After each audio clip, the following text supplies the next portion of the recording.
19-year-old student Tressa Ani and her boyfriend, 21-year-old mechanic Devin Whiteman, are suing Tressa's sister, 20-year-old Teresa Ani, for vandalizing Devin's car. Order. All rise. Quiet in the courtroom, please. All rise.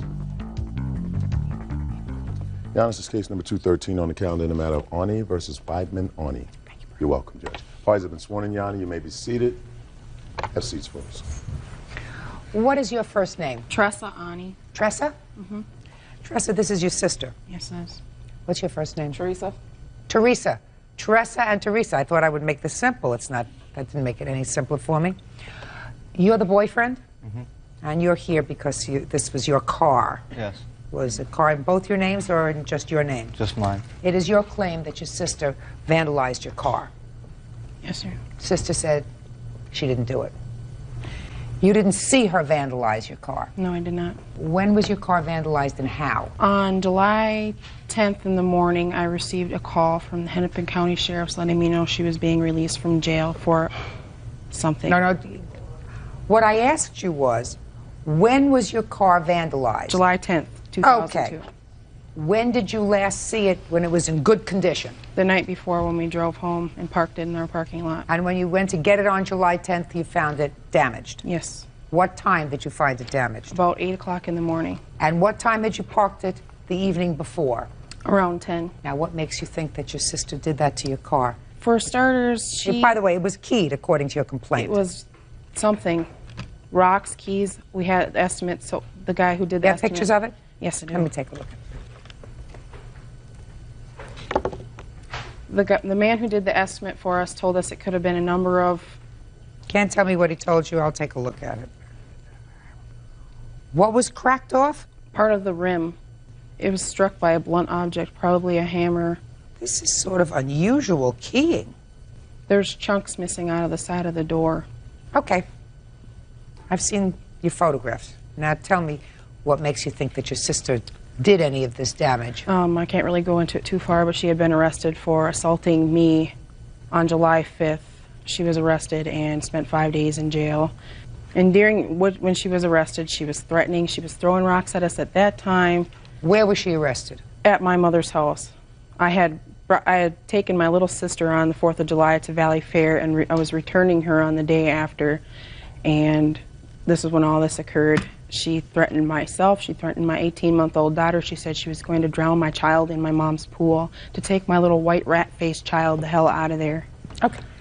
But then she assaulted you.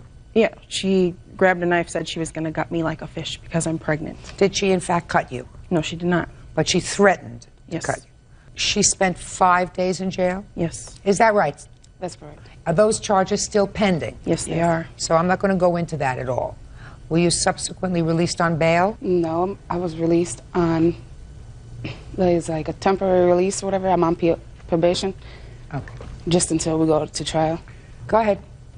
I had also previously spoken to Child Protection, which she found out about because of the way she treats her 2-year-old daughter, that she probably wanted to retaliate. So what you're telling me is she had a motive. Yes. For damaging your car. She also threatened to, and so did my mother. Your mother too? Yes, we had our phone disconnected and our number changed. So not only did your sister threaten to damage your car according to you, but your mother threatened to damage your car? Yes. So 2 people threatened to damage your car? Yes.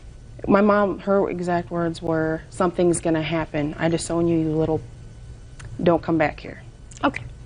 What evidence do you have? She has admitted it. To whom? To... in courtroom, which I cannot get the transcripts till her criminal stuff is done. Right outside the courtroom, I was standing there with the district attorney and some other people that were standing Did you there. hear her admit it? Yes. Did you, personally? Yes, I did. Well, tell me when that was and what you heard. We had gone, because I had originally filed a restraining order, and they were trying to fight it, and I had brought with me the estimates of the car, and I was talking to the prosecutor, and before we went up to the judge, she was like, so what if I damaged her effing car? She made me spend 5 days in jail, and I didn't hear what she said after that. Okay. Any other evidence that she damaged She's your car? admitted it to our witness, Johnny Gurley. That's Devin's brother-in-law. Tell me your name, sir. My name is Johnny Leroy Gurley. How do you know these parties? Well, actually, this is my stepbrother here, and that's his girlfriend, Tressa. Tressa says that you overheard the defendant acknowledge that she vandalized the plaintiff's car. Yeah. Did you? Yes, I did. When and where? This was September 6th out in Mound, because I work at the Mound post office.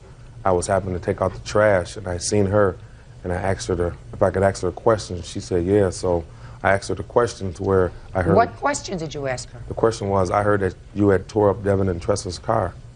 And her response was, yeah, I tore it up, and if I see it again, I'll tear it up again. And if I see the truck, I'll tear the truck up too. Had you known her previously, the defendant? Yeah. Had you ever had any difficulty with her? Nope. After she answered you in that fashion, did you say anything else to her? No, the only thing I said to her was that you need to stop all that violence. And what did she say? I couldn't really hear what she was saying because she was running off to catch the bus. Because she was waiting at the bus stop to go to work. Okay. Thank you. I will start out by, for the purpose of this hearing, assuming that you're going to tell me you did not do any damage to the car, right? Right. What time were you released from jail on either the 9th or the 10th of July? On the 9th of July, I was released at 8 o'clock at night. Had you seen a judge that day? Yeah, I seen it. I had a court to be released at 1:30 in the afternoon, and I was in a holding cell to be released until 8. Do you know why you were being held from 1:30 to 8 p.m.? Just to be released. They said it took that long for the release papers to come through. Had you ever been incarcerated before? Yes. Immediately prior to this No. time? Yes, listen. You didn't listen to my question, so you don't know what the question is. Immediately before this arrest, when was the last time you were arrested? Last year. For what? I was accused of threatening my brother. Your brother? Well, my mom and I had a domestic over my boyfriend, the guy I was dating, and I had his 12-year-old daughter staying in the house, also along with my 2-year-old daughter, and we got domestic over him. She didn't want me to see him and this and that, and so I told her I was going to leave, and she said, well, you ain't leaving with the 2 kids. So, well, I was like, well, call the police then, and I guess she made up a lie or whatever, and said I had threatened my brother, so I just got my kids and left, the 12-year-old and my 2-year-old. So you were arrested for an attempted assault? Right, which they dismissed the case because it wasn't true. She threatened him with a butcher knife. Judge Judy continues in a moment. I love my family dearly, but I cannot be arrested for things I did not do. This whole thing has just been ridiculous. Well, something is definitely out of whack in this family, and I'm not a therapist. I'm just a little old judge who's trying to find the truth. Real cases, real people. Judge Judy.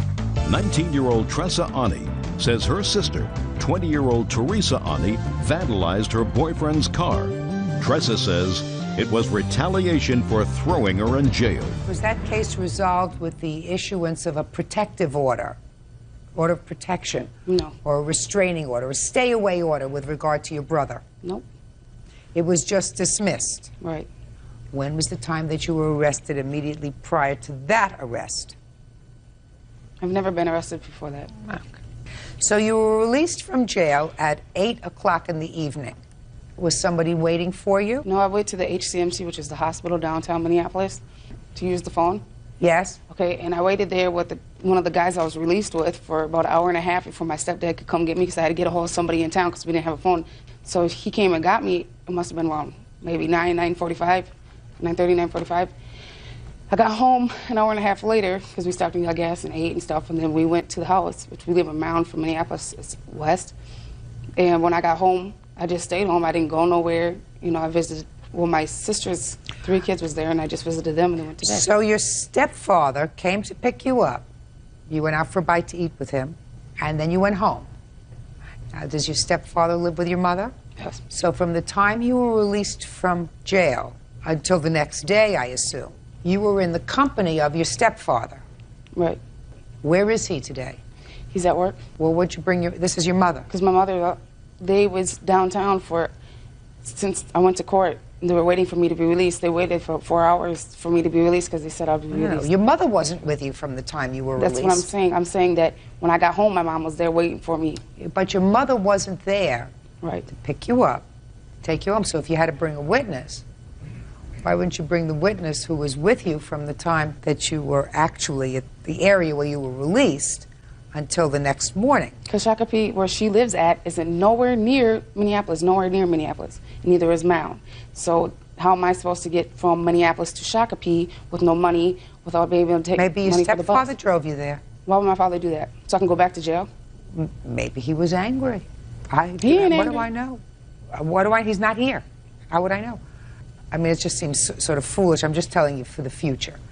If you have a witness who can solidify a defense, and you choose to bring another witness to court who can't, that looks stupid. Do you understand? Yep. I mean, you have stepfather and you have a mother. One can say, she was with me all the time, we didn't go near their house. That person you leave home. The person who says, well, she did come home that night at some point, but I wasn't with her all the time, that person you bring to court. It doesn't sound smart, right? All right. Anything else you want to tell me? Yes, since this has all happened, I have basically had my life turned upside down. I have been arrested for her warrant. She used my name. It says I'm blonde, I weigh 135 pounds, and I'm 5'6", and I had light green I don't know what eyes. you're talking about. About a month after this happened, I was arrested for I live in Scott County, for a warrant in Hennepin County, when I've never lived in Hennepin County in my whole life. She does, and the address on the warrant was my mother's. It was her social security number, but my name. What were you arrested for? Supposedly a disorderly conduct. 2 weeks after that, I got a notice from the Minnesota Department of Transportation saying my driving privileges are being suspended. I got pulled over in Brooklyn Park, Minnesota. That's where her boyfriend lives. I was driving a car with no insurance. Both of our cars are fully insured. And I ran a stop sign or something telling me I had a $150 fine or something, and if I didn't pay it, my driving privileges were being suspended. So the district attorney's looking into it, talking to the Brooklyn Park Police to see if he could identify who was actually pulled over. I mean, I love my family dearly, but I cannot have things damaged. I cannot be arrested for things I did not do. I cannot have my driving privileges suspended. This is just ridiculous. This whole thing has just been ridiculous. Well, something is definitely out of whack in this family, and I'm not a therapist. I'm just a little old judge who's trying to find the truth. So let me see your estimates. And let's talk about truth with regard to these estimates. How old is this car? It's a 2001 Pontiac Trans Am. Your Honor, may I speak for a minute? I do not have any warrants against me. No, use she my says, name. what she says Where's the is, paper? I'm speaking. What she says is that you don't have any warrants against you, that somehow she had the warrants against her, but the description of the person on the warrant was you, or somebody who looked like you, only using her name and social security number. Doesn't your car have any sort of insurance? It's a $500 deductible. So really what your out-of-pocket is going to be when you have it fixed is $500. Yes. I find that based upon his testimony, the fact that the defendant had certainly a motive to cause some damage to your car, that she had an opportunity to do it, that she made a statement to this gentleman that she in fact did it, that she did it. But your insurance is going to cover it, but for the first $500 on a new car, if you have a $500 deductible. Judgment for the plaintiff in the amount of $500. That's all. Parties are excused. You may step out. My brother did that damage with her boyfriend, which was drunk. That's ridiculous, and if I have to go to criminal court, I will. He said he was doing a 360 and hit a curb. That's why her wheels messed up. She admitted to my brother, to him, to everybody, to myself in the courtroom, in front of everybody, that she did it and that she was going to do it again. It's lies. Jealousy, I don't know what it is. So, in other words, I'm just screwed. I just can't believe my family is disgusting like that. Delivery driver Heidi Eckert and her estranged husband, phlebotomist Salvatore Procopio, are suing their former housemate, construction worker Michael Marcus, for unpaid rent, unauthorized use of an ATM card, and an assault. Order. All rise.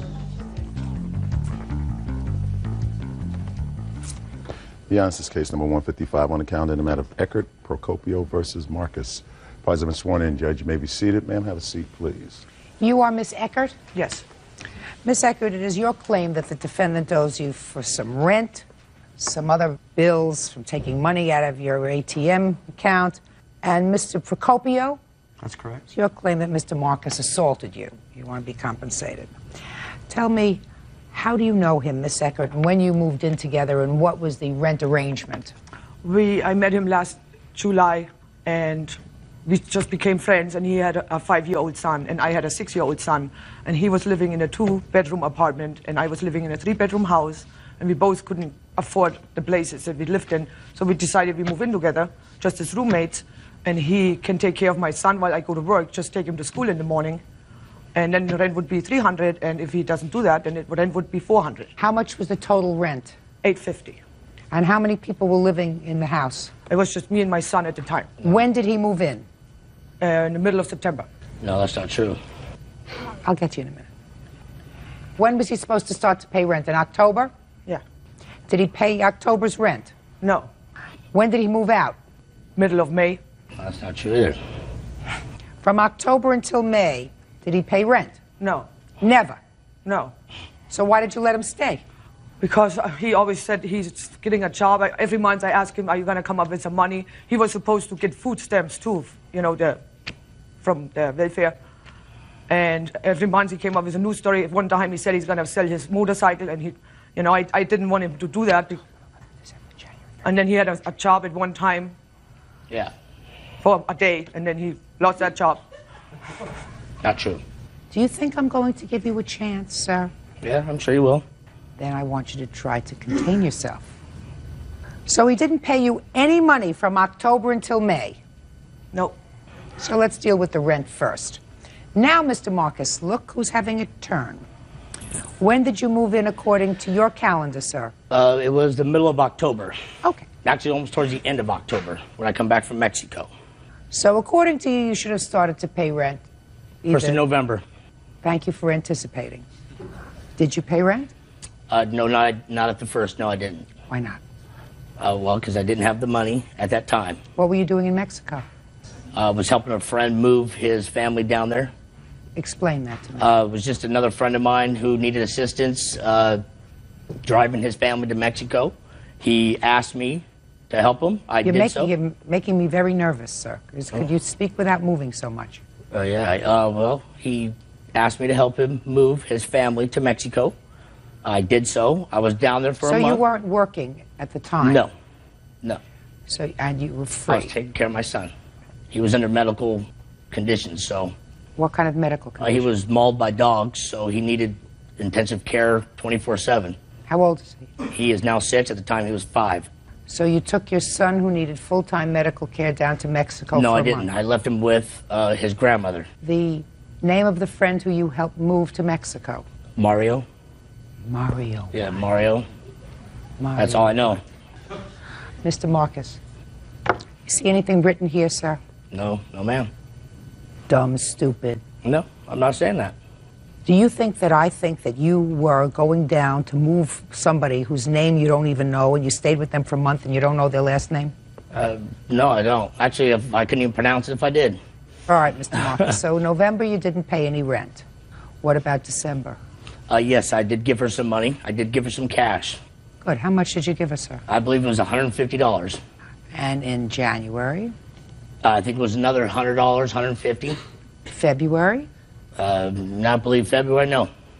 March? No, that's when we started getting eviction notices, so she didn't pay either. It was pretty much everybody disbanded the house, and off we went. April? No, nobody was there in April.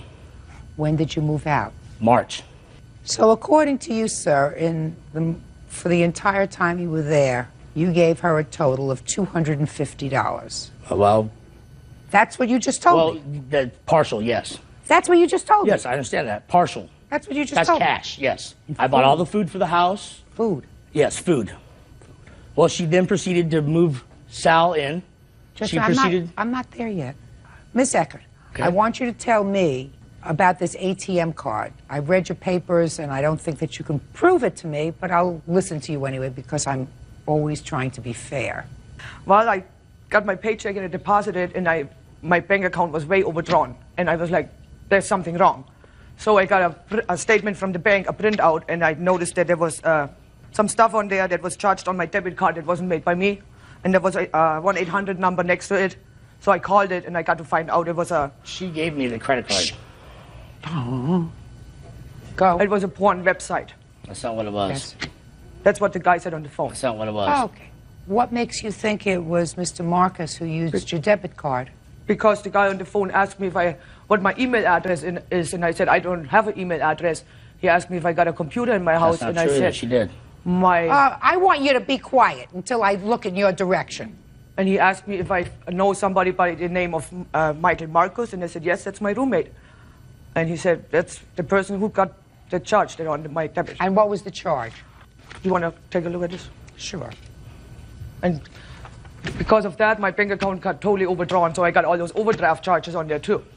Just tell me how much it was. But all combined with the overdraft charges, about Forget the $200. overdraft charges. Just what you allege he charged. About $100. Now we're ready to go to you, sir. Now I want you to tell me about this assault. When did it take place? 12th of April. Do you have a police report? No, I did not call the police.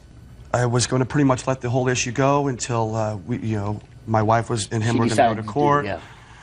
Mr. Marcus, do you think you're helping yourself, sir? No, ma'am. I just want the truth. Well, then wait your turn, and I'll hear. How are you related to him? Can I speak? No! I asked you a question. I said, how are you related to him? I'm a witness. How are you related to him? We have a child together. My condolences. Judge Judy continues in a moment. Your actions today being a wise guy and a smart mouth, But I'm not.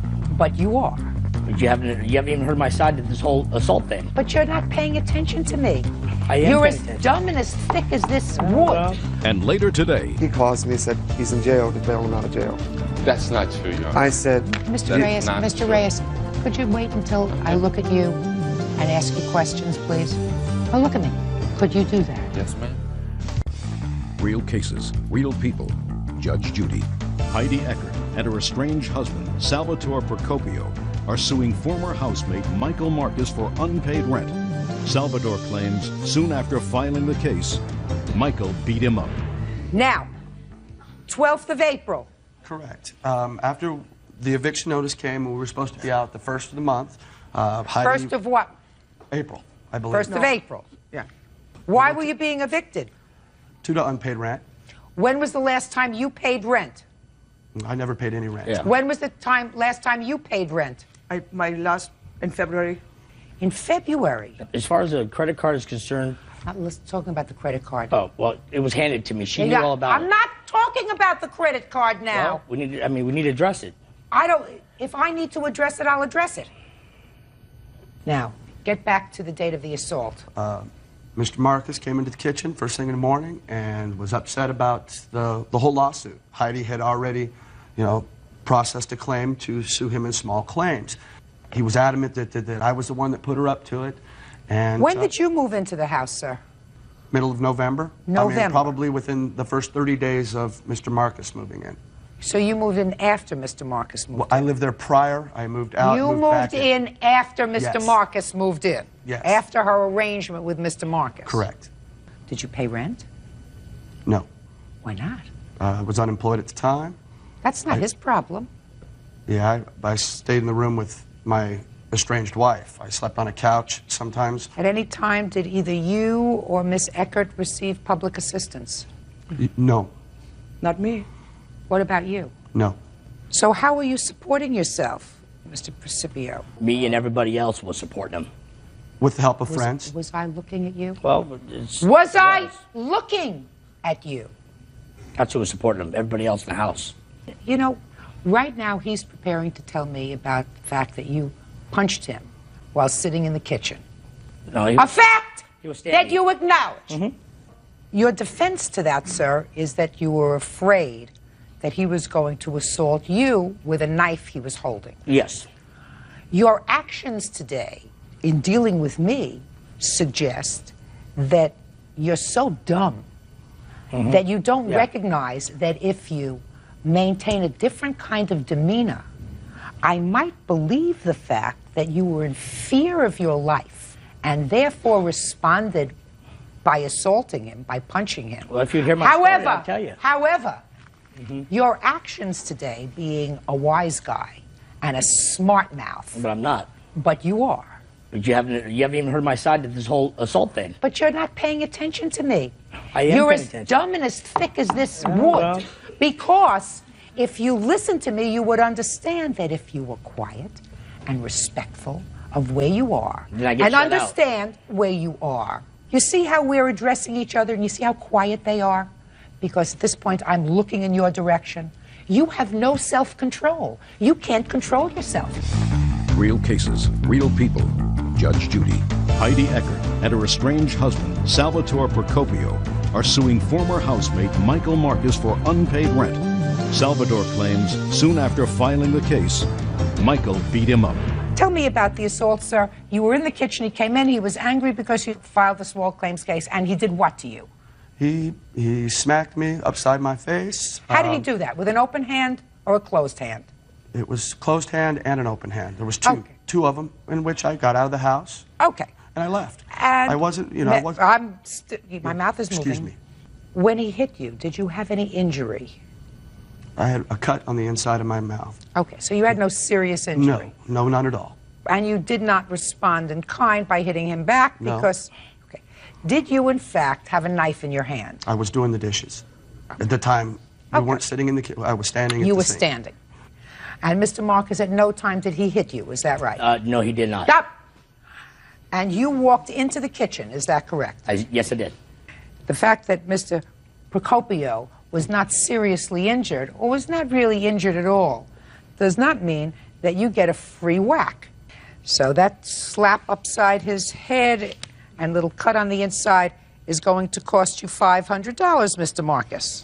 So far, I am eliminating these charges from here because everything that you told me, Miss Eckert, with regard to the person that you called at your ATM card, is hearsay. However, I am persuaded that Mr. Marcus owes you for rent. So, judgment for the plaintiff in the amount of $2,000. Thank you. Parties are excused. You may step out. She's fine. I mean, we always got along. I'm kind of bummed that it came to this. He owes me money. And if this time I'm not going to let it go. He doesn't deserve a dime. I wish everybody well. I wish it didn't all have to come to this. I have no hard feelings against Heidi. As far as he's concerned, he's a chump. Cosmetologist Noelle Eskridge is suing her ex-boyfriend, janitor Jackie Curl, for several unpaid loans and for damages from an assault. Jackie is countersuing for mental anguish and harassment. Order. All rise.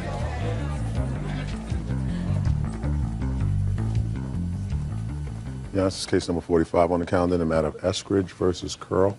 Parties are sworn in, Judge. You may be seated. Folks have seats. Miss Eskridge, you claim two things in your lawsuit. First, you claim a couple of small loans to the defendant to help him out with rent and stuff. And you were his girlfriend, according to you. And then you say that at a party, he became enraged about something, threw something at you, and cracked your head open. Mm-hmm. Your head had to be stapled together. You want him to pay for your medical bills, your pain and suffering. Mr. Curl says he has the clue as to what you're talking about. How do you know him?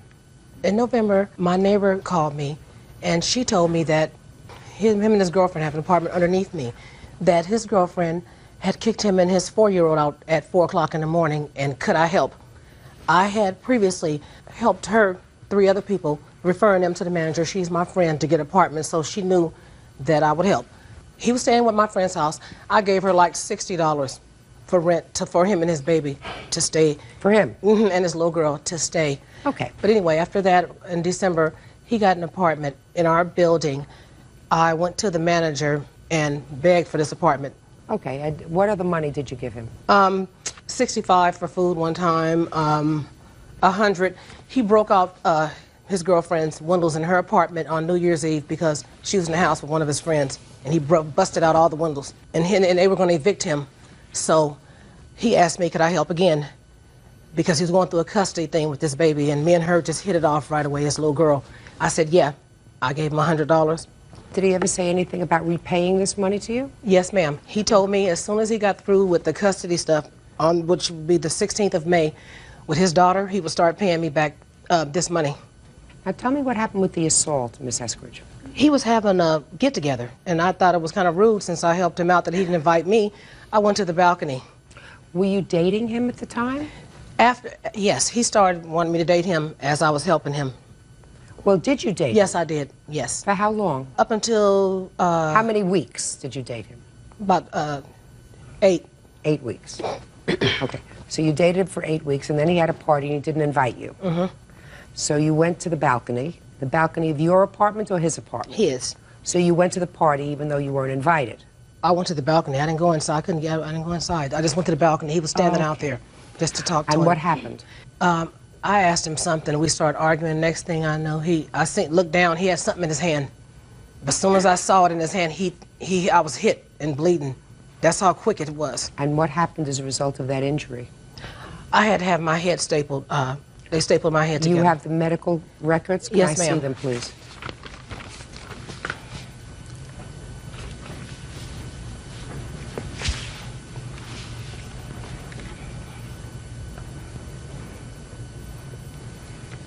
Did you file a police report?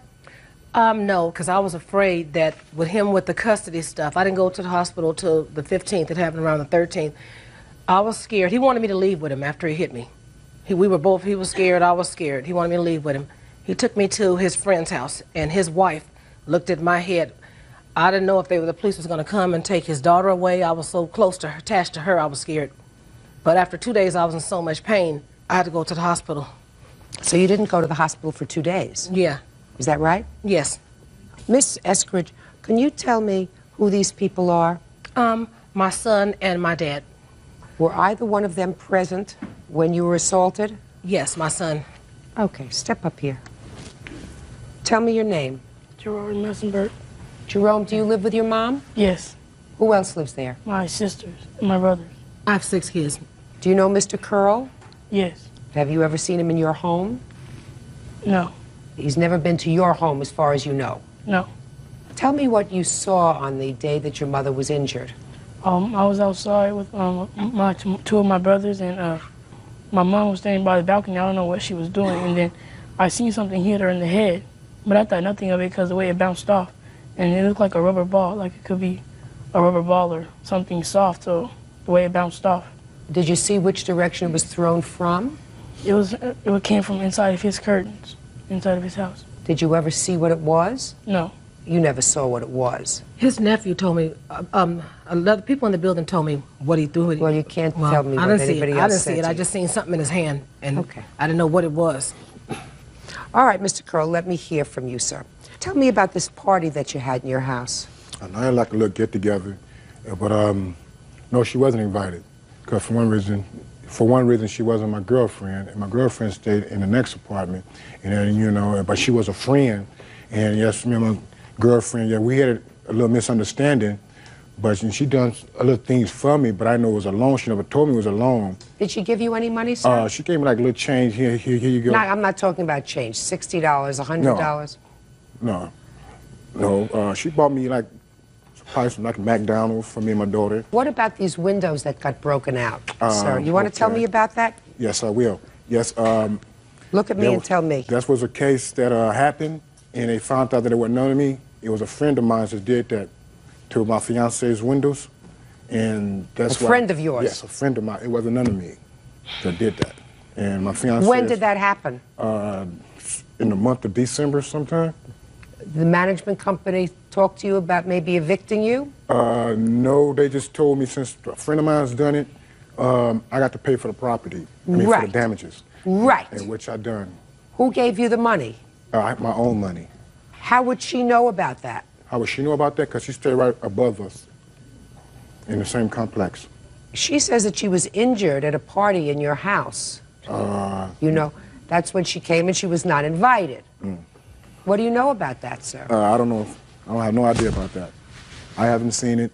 She said she was on the back of my patio, and I did have some company back there, and they know how she do things. She comes around and disturb everybody. How does she come around and disturb people? By, cussing everybody out, putting things on my doors, windows, banging on my windows early in the morning. Like what? Like notes. You have any of those notes? Antiques, yes, I do. I'd like to see them, please.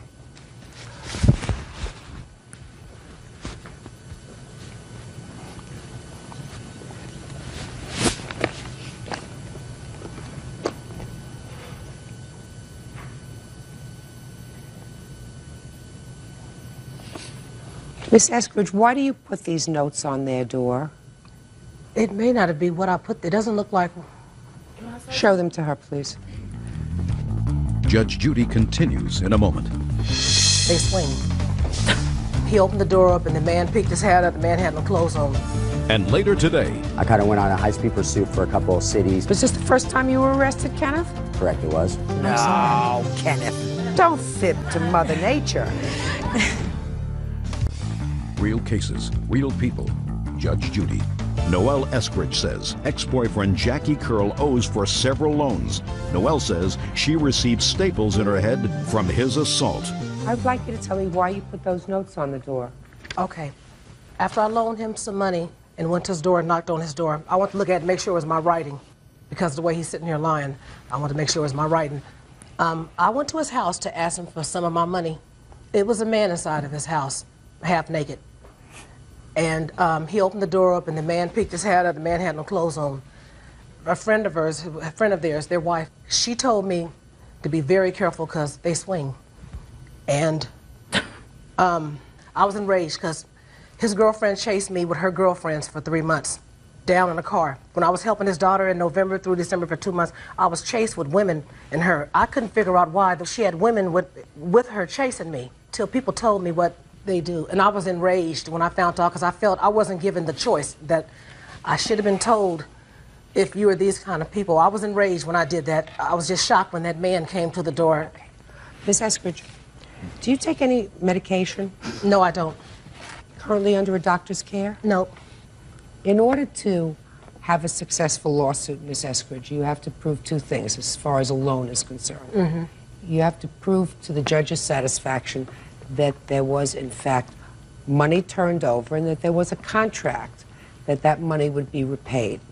I don't find that here. The second thing is you claimed that Mr. Curl assaulted you. Mr. Curl says he did not assault you. I have to be satisfied before I'm satisfied that someone has caused such serious physical injury that there's sufficient proof. And I don't find that there is sufficient proof that Mr. Curl, either intentionally or otherwise, caused you the injury to your head. What I do find is that I think it's a good idea that you don't have any contact with them anymore. Not leave notes on his door, not leave notes on her door, because I don't think it's good for you. No. I think if what you tell me is true, then you made a mistake in judgment as to someone's character. Mm-hmm. And you extended yourself, and you should think twice about doing it again. Right. Do you understand? But right now, what I think you have to do is say, you made a mistake with him, he's really not a nice person, I don't want to have anything more to do with them, with either him or with his girlfriend. I've got children that I have to take care of that rely on me, and I don't want to waste any more of my energy on this man or his girlfriend. Does that make sense to you? It makes a whole lot of sense, you know. Good. I'm glad. You know, he stalks me. Very badly. It's bad. Well, then what you have to do is say, I made a mistake. Yeah. And I'm going to move on and not have anything to do with them because I have a greater responsibility, and my great responsibility is to my children. And I have to be mentally alert and healthy for my kids, and I don't want to take anything away with people who aren't nice. So don't have anything to do with them anymore. Okay? All right. Good. Thank you. Thank you. Parties are excused. You may step out. I just think it was outrageous because he asked me to marry him last Wednesday. I was dealing with a woman that's kind of, maybe can be fatal. He's crazy, and he needed to pay for what he did. Wannabe girlfriends need not to be posting notes on other women's doors and panties, because they won't be so nice next time. And now the next case. All parties in the matter of Brewer versus O'Reilly. Step forward, please. Sales manager Bill Brewer is suing his ex-mother-in-law, retired postal worker Val O'Reilly, for an unpaid loan to visit her family. Val says the money was a gift so she could pay for her mother's funeral. Mr. Brewer, how long were you married to the defendant's daughter? Approximately 2 years, Your Honor. Is this your former wife? Yes, it is. Do you have children together? No, we did not. And how long did you know her before you married her? Approximately 2 years. So you've known Miss O'Reilly for 4 years, or at the time of the divorce? Yes. And you claim a loan to her, a recent loan, in the amount of $1,500. Is that right? Back in April of 2001, yes. In what year were you divorced from her daughter? We split up in March of 2000. And you maintained a reasonable relationship with the defendant? Yes. After we split up, we probably talked at least maybe once, twice a month. You know, we'd just chat to see how things were going. She cared about what was going on, and she honestly didn't like what her daughter was doing to me. So, yeah, I thought we had a civil friendship, and we chatted and emailed and stuff like that, yes. Did you give her a check for this loan? Yes, ma'am. Do you have the check? Yes, I do. I'd like to see it, please. If I can add also, Your Honor, 2 weeks before I had loaned her the money, the defendant's daughter had called me and asked if I wanted to buy the ring back. And buy what ring back? The wedding ring. Because when we split up, I asked for it back anyways, and of course that wasn't the right thing to do. Was your wife at that time living with her mother? No, she wasn't. Now tell me about this loan in April of 2001. What was it for? Well, the defendant would like to go to Florida to see her sister, I think yearly. So she called me. Said, Bill, if at all possible, she wasn't threatening me, if at all possible, do you have some money I can borrow? I need to put some money down for my ticket and the hotel room and whatnot. At the time, I was, still trying to be a decent guy, had a little extra money in the bank, and I said, sure, no problem. She agreed to pay me back in August. I said, okay, I could do that for you, Val, because I thought we had somewhat of a decent relationship still. And she never paid you back? No, ma'am, no. Okay. Now, Miss O'Reilly, in what month did your mother die? My mother died in April of 2001, Your Honor. When in April? The 29th of April. Okay. Now I'd like to hear what your defense is, because I find that interesting. My mother was 93 years old, and she was in a nursing home, and she was dying. The first part of April, they didn't think that she would live very much longer. She died April 29th, according to you. Right, that's when she died. But she was dying. She was sick. Hospice was called in. And she wanted to, since she and Bill Brewer were friends and they were on a good rapport together, she liked Bill. We all did at one time. She asked hospice to call him and tell him goodbye for her, that she was dying. They didn't expect her to live. Did that happen? No, ma'am. They never called. Just a second. Would you get to the $1,500, please? Okay. They called him and told him she was dying. He called back and said he was sorry that she was, going to die. Would you get to the... I told him that she had bought her lot years ago, that her cremation was paid for, because he asked me how she was going to be buried. And I said she was going to be cremated. And I couldn't believe that, because even when she owned the lot, that it would cost $500 to open the grave to put her ashes in the grave. That amazed me. Then it would cost $200 more for an urn. It had to be bronze. I couldn't put her ashes in the box that came in from the crematorium. And the marker was $800. And I said that Graham, that's what we called her, Graham would just have to wait a while before I could do this. And he said, don't worry about it. He said, I'm making good money now. And he said, let this be my gift to you. It was a gift. Because he thought so much of my mother. And you say that this conversation took place while your mother was still living? She was dying, yes. While she was still living, yes. You had this conversation with him? Yes, yes, Your Honor. Real cases, real people. Judge Judy. Bill Brewer says ex-mother-in-law Val O'Reilly owes for a loan to visit her family. Val says the money was a gift. All right. Now, what I find interesting about your position, Miss O'Reilly, is I want you to look at this document. Tell me if this is your signature. Is that your signature? Yes, it is my signature. Good. Can I see the document back, please? That is your sworn answer to his complaint. And I'm going to read to you what you wrote. In April of 2001, my 93-year-old mother passed away. The plaintiff had been very fond of my mother and called to give me his condolences shortly after she passed away. I told him that she would be cremated and mentioned I couldn't believe the cost of the urns, services, and burial. He was sympathetic and said he would give me the $1,500 towards the burial as a gift because he cared so much about my mother and wanted to do this for me. That's what you swore to. Do you understand that that's what you swore to? Yes, Your Honor. May I say something, please? No. That's what you swore to. And your mother died the 29th of April. This check was written to you on the 20th of April, 9 days before your mother died. You understand?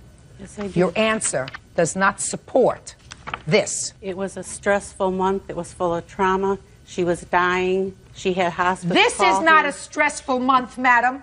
We are talking about some 13 or 14 months later. 13 or 14 months later, you wrote, he called to give me his condolences shortly after she passed away. You told me she died on the 29th of April. The check that he wrote to you was on the 20th of April, 9 days before she died. Right. I had talked to him previously before then, before she died. That's what you just told me now. That's not what you swore to in your answer. He has no responsibility to pay for your mother's burial. No, what he I didn't. want to He know is offered it what as a changed your gift. mind between the time that he gave you this $1,500 and the time that you were supposed to pay him back. Did something happen with your daughter? Were they separated and going through a divorce? Is there something negative that happened during that 6-month period? And I will ask you, Mr. Bruce, to tell me. Well, I didn't think there was anything out of the ordinary. Yeah, we were separated. We were going through a divorce. When were you ultimately divorced? It wasn't until, I'd say, August of 2001. Yeah, right about the time that she was going to pay me back. Did you both have lawyers in the divorce? It was a simple divorce, so we just... So there was no issue of property, no issue no of money? No children, no property, no. Is that right? You can stand up. I'd like to shed a little light on this divorce situation and his behavior. It was anything but civil. The man professed his love for me one day and tried to choke me to death the next. He was very violent. He's a very unpredictable, erratic, temperamental person. Your Honor, does this have any bearing in the... Just a second. I'm just stating the facts. Your mother filed an answer that is totally inconsistent with the facts in this case. Her answer says he gave her this money after your grandmother died when he called to offer his condolences, and she said she was short for the burial. The check was written 9 days before your grandmother died, which is totally inconsistent with her testimony. As far as I'm concerned, he has absolutely no responsibility to pay for your grandmother's funeral. Correct, The dates are off, and if you were going through an acrimonious time with him, and if you say he is abusive, controlling, and threatening, I would question why you would permit, because you're an adult, you're over 21, clearly, why you would permit this violent, abusive man to whittle into your family business by paying for your grandmother's funeral. I urged her not to take the money. Good, then you should have said, I'll give you the money. I urged her, but she had no idea the extent of his behavior. Judgment for the plaintiff in the amount of $1,500. That's all. Thank you, Your Honor. He's on the tape right step there. out. Wonderful guy. We all were fooled. I called, I had left messages. He's caused a lot of pain for our family. I sent letters, she returned them. I truly cannot believe that he would stoop this low. Didn't respond to me, so I thought this was the only choice. He traumatized her for months and months before she had him leave the house. We had our moment. And I didn't know about it until after the divorce. She didn't want me to worry. Half the things that I did, yeah, I'll take blame for it, but you know what? She had her moments too. He tried to choke me to death. He was vindictive, and he's trying to get at us again. Not saying I was an angel. I can't believe that he would go through these lengths. I did it as a friend. He's a liar. If you can't afford to lose it, don't loan it. Don't get married. Radio dispatcher Susan Privet is suing the mother of her son's girlfriend, homemaker Allison Alley, for the cost to support her 16-year-old daughter. Order. All rise.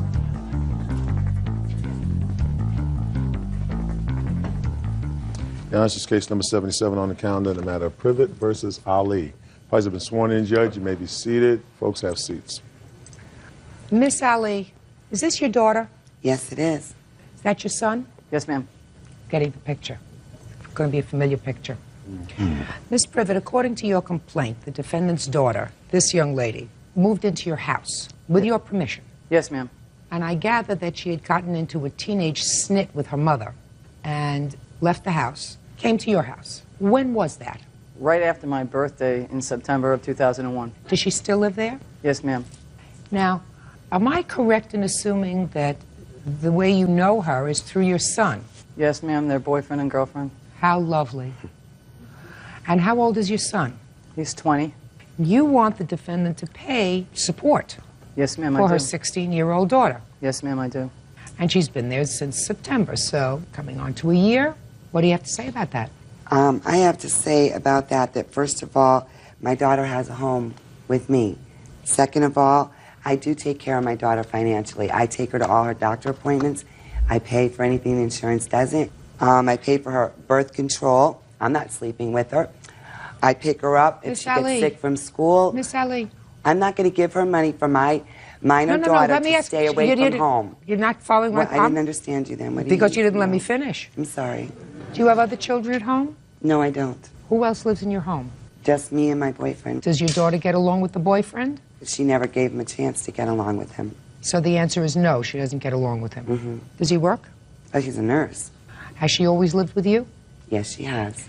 Ever been out of your care for 16 years? Yes, she has for When? a short period of time. When? For 3 months in the year of 2000. I was in a drug program for 90 days. So there was a time when you were not doing much parenting for her. Exactly.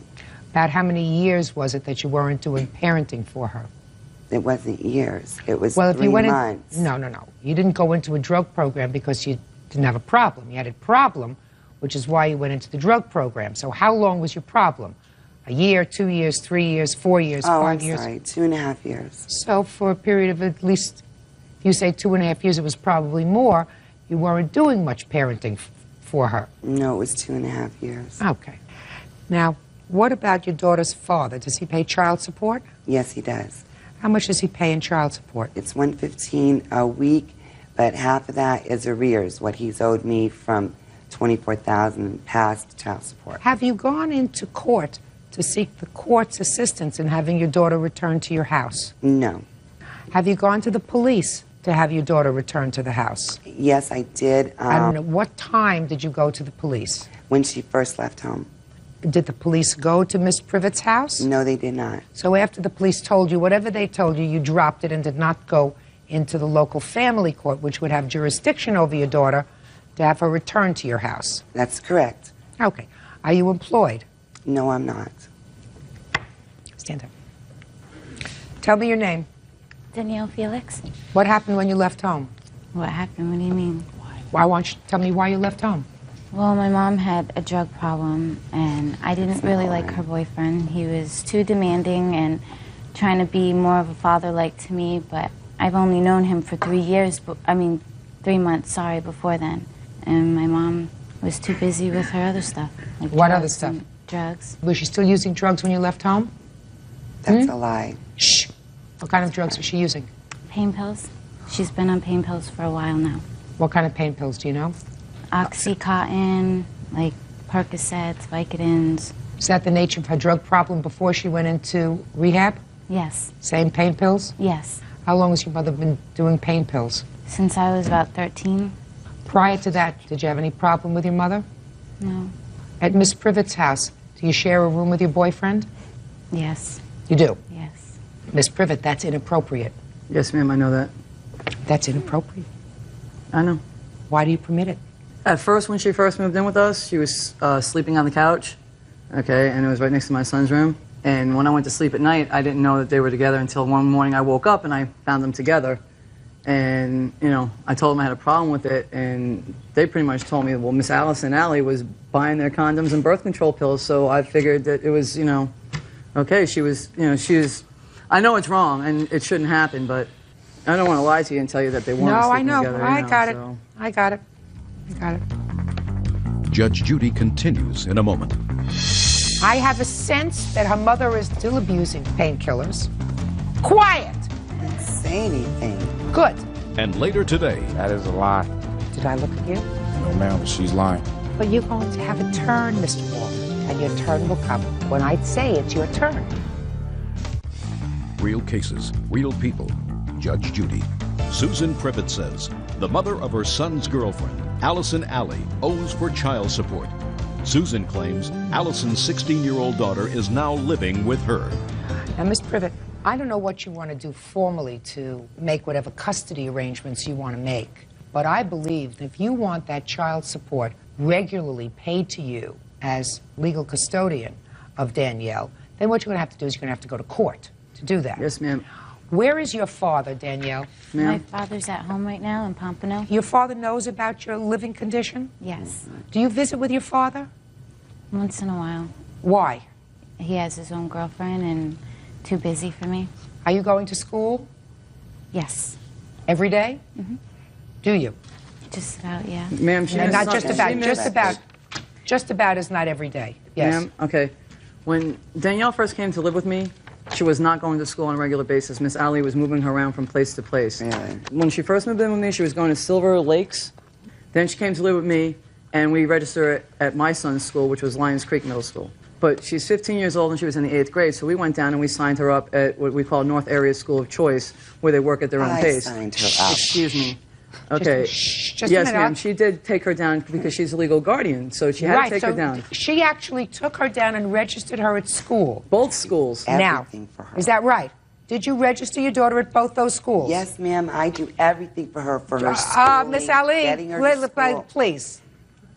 Please. I have her When she attendance registered record her here. at school, whose address did she give? She gave mine, ma'am, and I have a Could letter I see from it, the- please? It's just an envelope. I don't have the report card in there. And this is your address? Yes, ma'am. Okay, Miss Privet, I want you to pay attention to me. Okay. Her father should not be paying child support to Miss Ali.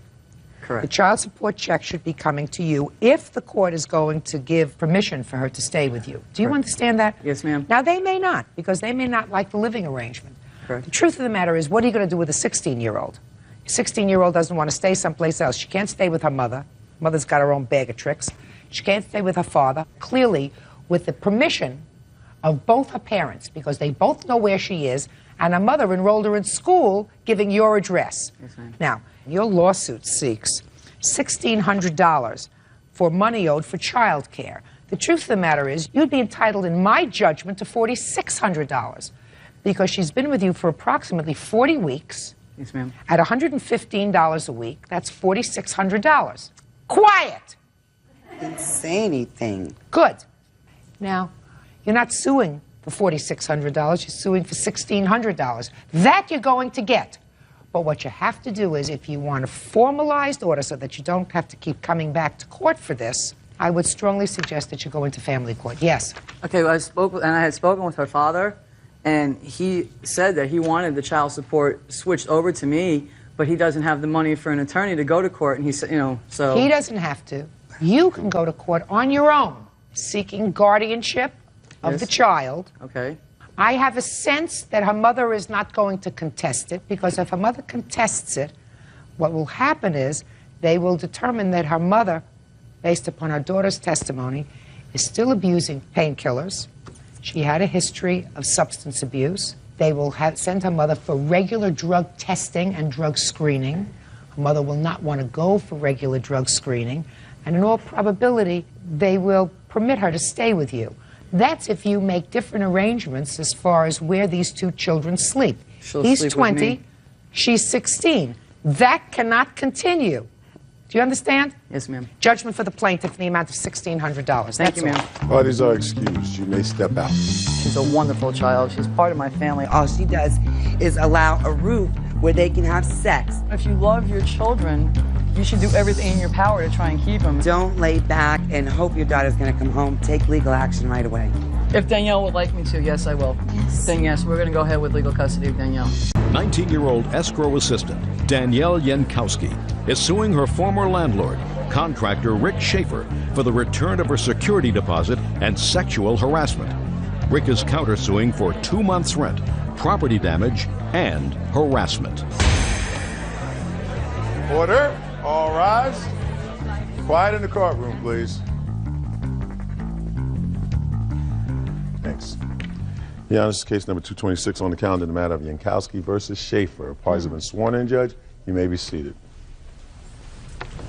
Ms. Yankowski, you rented a room from the defendant. It was a short-term arrangement. You weren't happy, he wasn't happy. You claim he owes you money. That money is from your security deposit, which he didn't return. And you also want a whole bunch of punitive damages. Because how much was your security deposit? $450. $450, but you're suing him for $2,000 because you say he aggravated you.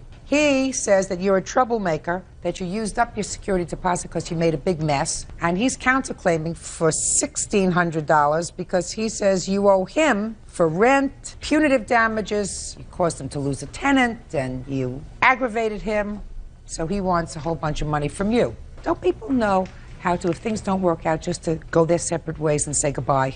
If they did, we wouldn't be in business.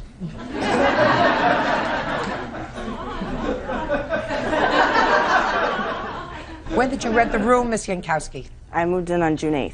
You found them through an ad in the paper, through... Through a rental service. You pay money, they give you a listing. How much was the security deposit? $450. Is that right so far? Yes, ma'am. And what was the rent for the room? The rent for the room was $450 plus utilities. How long did you stay? A month. And you paid for the month that you were there? Yes. During that time, he gave you a 30-day notice to leave? Yes. Is that right, sir? Yes. Okay. Why did you keep her security deposit? First of all, she caused some damages to my home. Tell me. After I gave her the 30 days notice, she was going around slamming cabinet doors that were just remodeled, and they bent. The cabinet doors bent? Yes. What kind of substance did you remodel them with? Wood. And she bent the wood? Mr. Schaefer. I can show you easier than I can tell you. Sure. And she also left water on the floor during her showers. Here's the cabinet door that she bent. And this is also, she was throwing away the silverware in the trash after I gave her notice.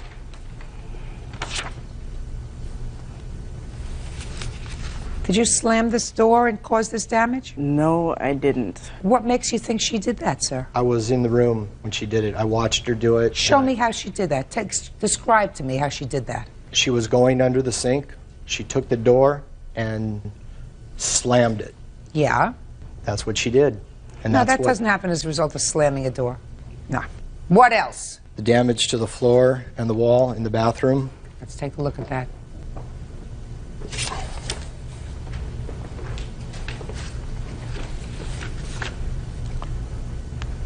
Danielle refused to wipe up water after her showers. I had to do it for her. Water damage on the floor and wall. Looks like you didn't take really good care of his property. There was a towel on the floor in the bathroom that I used every time I took a shower. There was also another female living in the house, and every time... Another tenant? Yes. Was the other tenant also using this bathroom? Yes, she was. Didn't have a different bathroom? No. Okay. Now, what else are you suing for? And let's make the other stuff fast, because I have a low tolerance level for nonsense. Well, the entire time I was there, he pretty much made my life a living hell. That's a good reason to move. Yeah, with sexual harassment and... Like what? Like, we were watching that movie, Monsters Ball with Halle Berry. I don't know if you've ever seen that, but in that movie, she's naked. And he made the comment, oh, well, that's what your body looks like naked. I was just like, okay, how would you know? And he's just like, well, I can kind of tell. True. We were sitting at dinner one night, and he mentioned how big my breasts were and what they looked like naked. I was on the phone with a guy one night. When I got off the phone, he's just like, oh, who is that? The only reason he'd be calling you is if he had sex with you. Use a different word.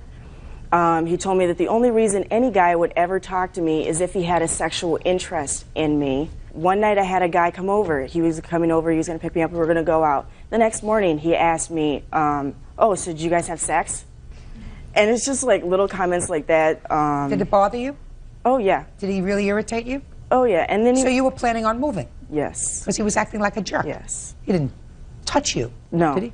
He just made sexual innuendos. Like a jerk? Yeah. Okay. Have you met jerks like that before? Yes. It's not the last one you're going to meet. I know. I know.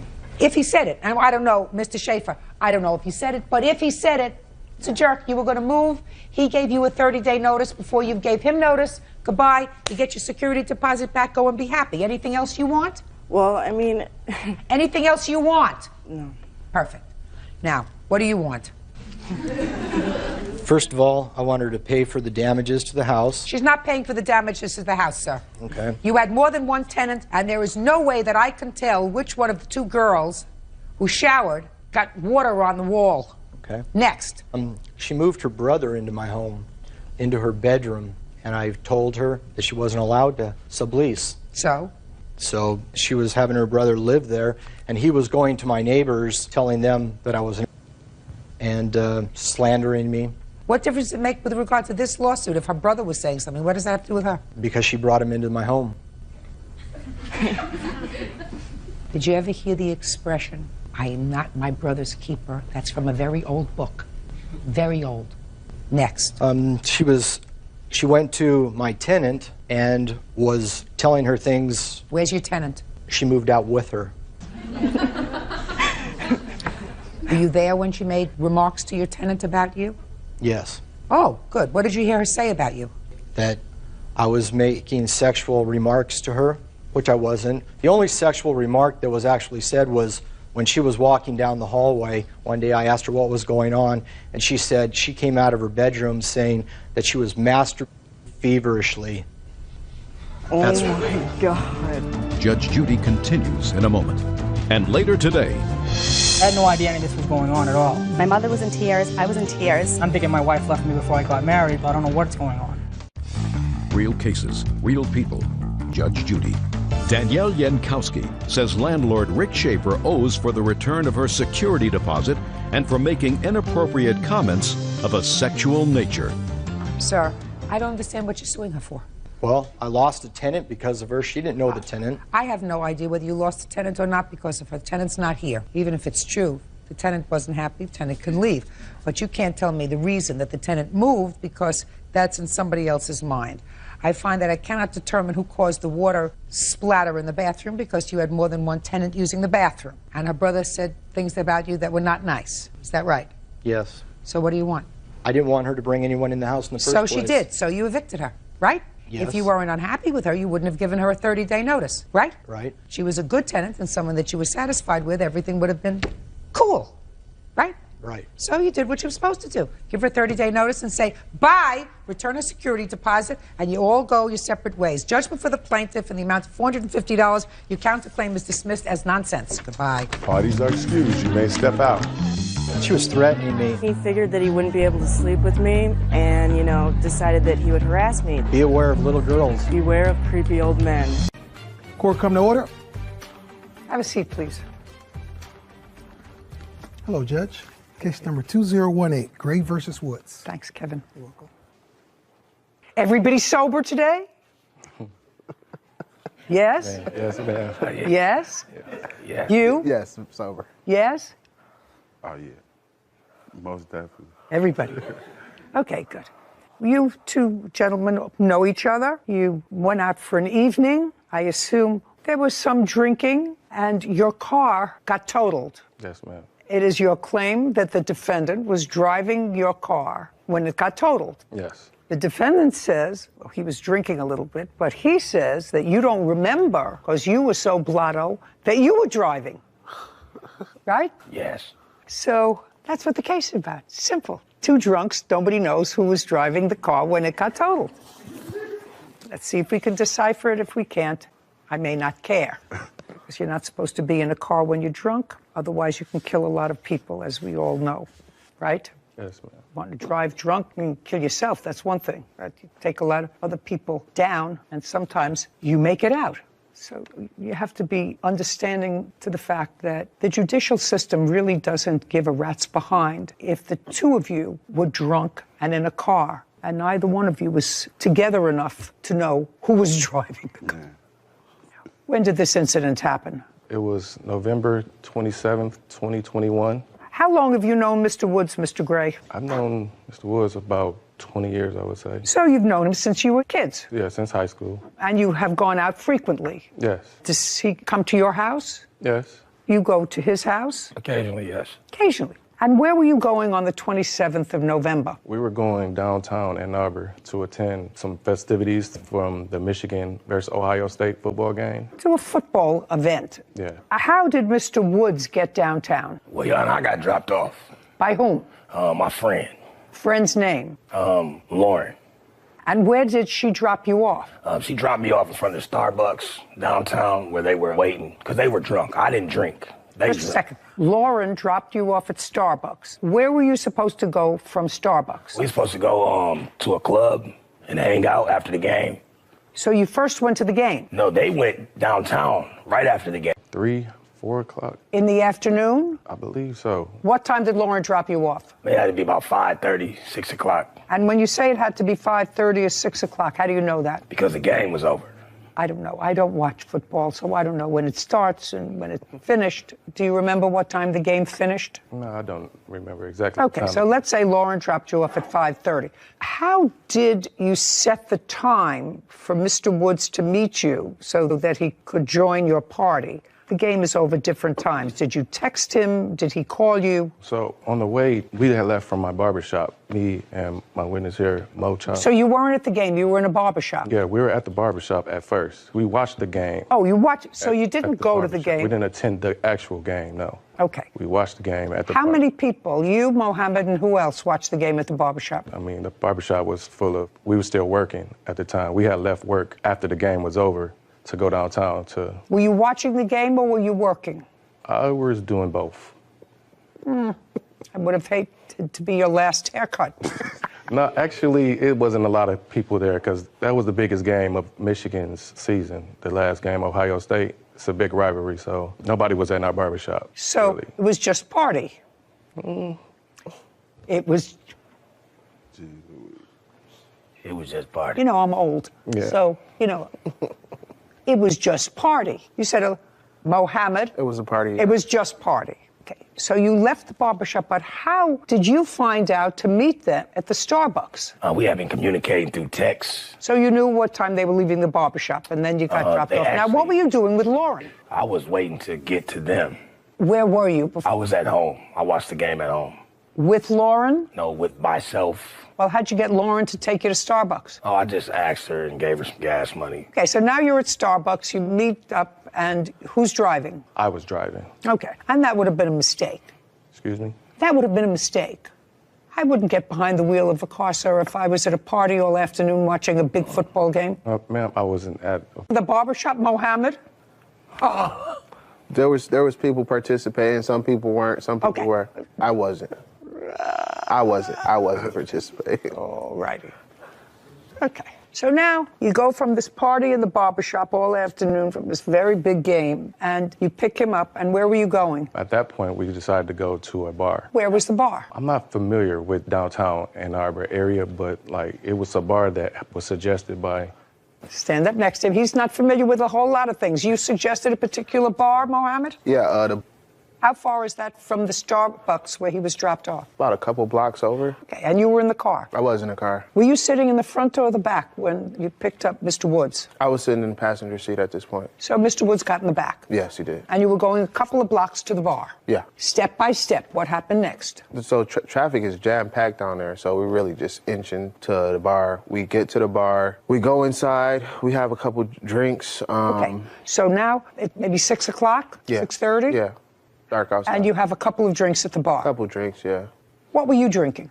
I was drinking water. That's not a drink that they like to serve at a bar. I was a designated driver, so after we left the bar. Okay, so you were the designated driver, Yeah. and Mr. Gray was drinking. Yes. What was he drinking?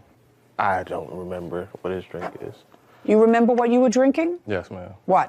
I had one beer. Okay.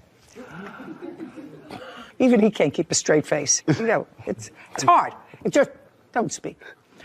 Now, you were the designated driver. When were you designated the designated driver? Well, think very careful. Before you answer my questions, you know. Okay. I'm already 2 steps ahead of this game. When were you... Yeah. I've watched you on TV, yes, I know. When were you designated the designated driver? When we left the bar, I was the designated driver. No. So it was when you left the bar? Yes. And who designated you the designated driver? Well, I kind of designated myself. I'm pretty familiar with the Ann Arbor area. It's actually my idea to go downtown, so. So you asked Mr. Gray if you could drive? Yeah, I thought it would be the best idea. And Mr. Gray said okay? Yes, he did. So you drove, and where were you going from the bar? To another bar. Better pickings at the other bar? Just bar hopping, you know, college, downtown, football. Okay, and what's the name of that bar?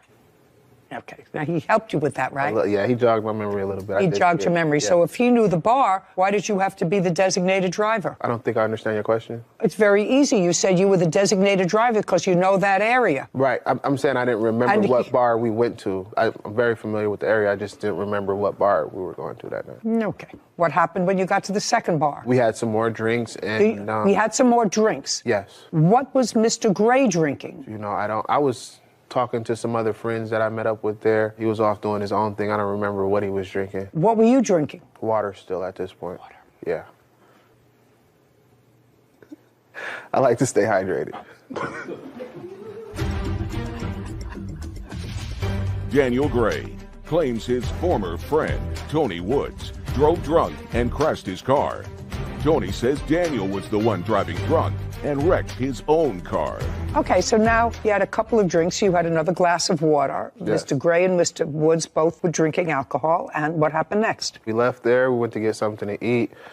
Where did you go to eat? We went to, what's the name of that place? I don't know the name of the place, and he's not going to tell you. It's a hot dog place. It's right around the corner from where we was drinking. And then what happened there? We got something to eat. Okay, do you remember what time that was? You know, I really don't. Well, you've been already to two bars and a place to eat. So, and if you started out at 6 o'clock, it had to be closer to 9 or 10 o'clock. Right, yeah. Okay, then what happened? Came out of the restaurant. And you remember what you had at the restaurant? I had some waffle fries. And do you remember what Mr. Gray ate? He had a hot dog. And do you remember what Mr. Woods ate? He also had a hot dog. Good. So you came out of the restaurant. Do you remember who paid the bill? I think we all paid separately. Okay, so now you come out of the restaurant. Yeah, we come out the restaurant, we had eaten already. And this when Mr. Woods over here started horseplaying a little bit, charged at me from across the street. You know, I tried to get him. Well, just a second. Okay. How did he get across the street? Well, the restaurant was across the street. We parked across the street from the restaurant. Okay, I got it. So I had already got back to the car. Okay. And Mr. Woods over here started horseplaying, and he ran across the street and tried tackling me, and he got me. He's horseplaying with you. Right. But you get into the car. You said if you continued all during the night. What I want to know is, from the place where they got hot dogs and you got waffle fries, did you get back into the car? We did get back into the car. We went one more place. Okay. Now, when you got back into the car, after the 2 dogs and the fries, who was driving? At that point, I think I was still driving. Not think. I don't want to think. I believe I was driving. I dropped myself off to my next destination because I separated from them two. You went to one other place? Yeah. With them? With the 3 of them, yes. And when you got to the other place, you went in or you did not go in? I went inside, yeah. Okay. Did you stay there? I did stay there. And what about the 2 of them? They went wherever they went. Back to the barbershop, I believe. And you were the designated driver. Up into the So you were drinking the water? Yes. And they were both drinking alcohol? Yes. Yes. Yes. What do you mean, yeah? You go to at least 2 bars, maybe 3. You have a whole afternoon of drinking at a barbershop. Not you, you were drinking water. Water, yeah. I don't know what. Then you get dropped off. You was the designated driver. Now, they're nowhere near home. So you knew one of them was going to be driving. Right. And as far as your testimony is concerned, you were left in the last place that you visited. They went out to go someplace else or go back to the barbershop. Right. Did you see them again that evening? Is not an answer. I mean, we're coming to court today. You know, it's not a photo shoot. You came here for testimony. I don't believe I seen them that night again. No, I'm just talking about that night. That's what we're talking about, that night. This is the night of the accident, the 27th of November, 2021. I didn't see them again. You're in a club. You don't know what happened. Now, when they dropped you off, did you go outside with them or did you just stay in the club? I stayed inside. So you don't know anything else? What happened after that? Now you can sit. Thank you. Okay, now, your witness, the designated water drinking driver, has dropped himself off, and the 2 of you go outside. What happened? After he gets dropped off, we are parked at a bar, and... Just a second. He stays there. You get into the car, because you're going to another bar. No, not at this point. Barbershop. Yes. And then what happened? Okay, so we get to the barbershop, and I leave the car running. He's in the car with me. Just a sec. Got to the barbershop, and you left the car running for what reason? Because it was cold outside. It was snow. It was It's November. Well, what were you going to the barbershop for? I went to the barbershop because I needed to use the restroom. And the barbershop is close by to this last bar you were at? Yes. How close? Maybe like 2 miles. Okay, so you went to the barbershop.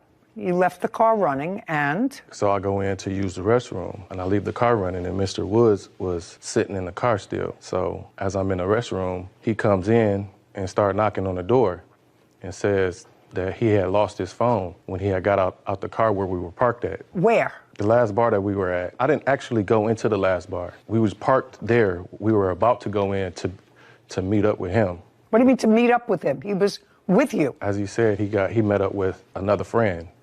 He didn't tell me that. He said you just dropped him off at the other bar and you weren't going in, just he was going in. You dropped him off. That's what he said. No, he went in. I understand he went in. All right, I never went in the last bar. Okay, you didn't go and neither did he. Yeah. Well, I'm asking you. He said I lost my phone someplace. No, where we were parked at, he got out the car for a second. I never got out the car. He got out the car for a second. And at what was he point doing when he got out of the car for a second? He thought we were about to go in, but I told him that I needed to use the restroom. So he got back in the car. But at some point when he got out the car, he dropped his phone. So I told him I needed to use the restroom, so I go to my shop to use the restroom. I park the car. Got it. I get out. I leave the car running. I go in, use the restroom. He comes in, knocks on the door, telling me that, hey, yo, I lost my phone. Can I drive the car? Let me go pick it up real quick.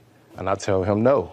Like, just wait, I'll be out in a second. So he leaves. I hear the door open and close. I'm thinking that he's just going to sit back in the car. So when I come out of the restroom, my car is gone. I call him, and he's not answering the phone. So I keep calling. And then the next, 10 minutes later, he answers the phone. So I knew he went to go get his phone. He found his phone? Yes, and I'm furious at this point because he just left me in my At the barbershop? Yeah. I just crashed your car. I'm sorry, bro. Mm-hmm. And I had to walk all the way to the accident scene, to the car where he crashed my car at. Now, you have an accident report? No, I don't have an accident report. Why? Because we never called the police. That's because probably a good idea. He wasn't involved with another car. He just hit a pole. I understand that. That's still an accident report. The only reason you don't call the police is because both of you were drinking. Well, I wasn't driving the car at that time. When you were driving the car to the barbershop, right? Yes. From the last bar where you dropped Mohammed off, you were driving. Yes, I was not drunk, though, Yana. If you're not drinking, it's sort of an interesting thing. Everybody's definition of drunk is different. Your friend Mohammed said that he was the designated driver, so he was just drinking water. That's what he said. That's what Mohammed. Which suggests to me that we had a full day of drinking, starting at the barbershop, watching the game, from the game to 2 or 3 bars, then for a bite to eat. No, I wasn't drinking at the barbershop. I didn't start drinking until we got to the first bar. Okay, so now you started to drink at 6 o'clock. Now it's 10 o'clock, and you've been drinking from one place to another. I'm just saying you got behind the wheel of the car and you had been drinking. Now, did you hit a pole? No, Your Honor. Okay, now you tell me your version of the events. Daniel Gray has accused his former friend, Tony Woods, of driving drunk and wrecking his car. Okay, now you tell me your version of the events. Okay, first off, I ain't eat no hot dog, so I never. You didn't what? I never had a hot dog. Never ate Okay, hot dog. strike the hot dog. No hot dog. Whitney, he denies the hot I dog. didn't eat a hot dog either. Yeah, okay. Okay. Denies the hot dog. Okay, so for what happened after they got in the car, first, they were very drunk. Just a second. You don't have to tell me. All 3 of you were drunk. I wasn't drunk yet. Okay. By the time the car got trashed, you were drunk. Let me tell you what I believe. Okay. So that you can pick it up from there. Okay. I believe that Mohammed was dropped off at the last bar. So there came a time at the end of the evening when it was just the 2 of you. I don't know who was driving. I don't know who was the passenger. But I believe that they dropped him off because otherwise Mohammed, who appears here as a witness today, would have had a better story. Because he says, I don't know what happened afterwards, because I wasn't there. So there was a time at the end of the evening that just the 2 of you were in the car. Okay. That's what I believe. My wallet, and we were wrestling in the street. He actually attacked me. Let's move forward. Okay. There came a time when just the 2 of you were in the car. Okay. When was that? Well, we were sitting in front of a bar that we were about to go to. I got out the car, and I dropped my phone. At that time, I asked him to take me back to get No. You dropped your phone. And you didn't know you dropped your phone because if you knew you dropped your phone, you would have picked it up. Right, correct. Right. So then you got back into the car. Driver's seat or passenger seat? I was in the passenger seat. And Mr. Gray was driving? Yes. And Mr. Mohammed was at the bar? Yes, he was with a friend. He had gone to the bar, so it was the two of you. You're in the passenger seat, he's driving, and he's drunk. Yes. And you went back to the barbershop for him to use the restroom. Just follow, because there was a time when you wanted to go back to look for your dropped phone. Do you understand? Correct. Now, he goes back to the barbershop. How long was he in the restroom before you realized that you had dropped your phone? About 5 minutes. And you realized that you had dropped your phone because you tried to make a call while you were waiting for him. Correct. And it was snow on the ground, correct. It was snowing, and he didn't have a Frankfurter. Yes. So now he's gone in to use the restroom. You go and look for your phone. You see how easy this is, like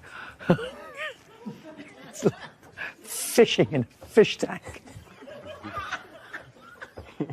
You went inside, and what did you do when you went inside when you realized that you had lost your phone? I told him, let's go get my phone, and he drove us and went and got the phone. Okay, so he came out of the restroom. You got back into the passenger seat of the car. Correct. And he got into the driver's seat of the car. Correct. And what happened? Then we called Mohammed to try to meet back up with him after we got my phone. And then... No. Step. Slowly he turned. Step by step. Inch by inch.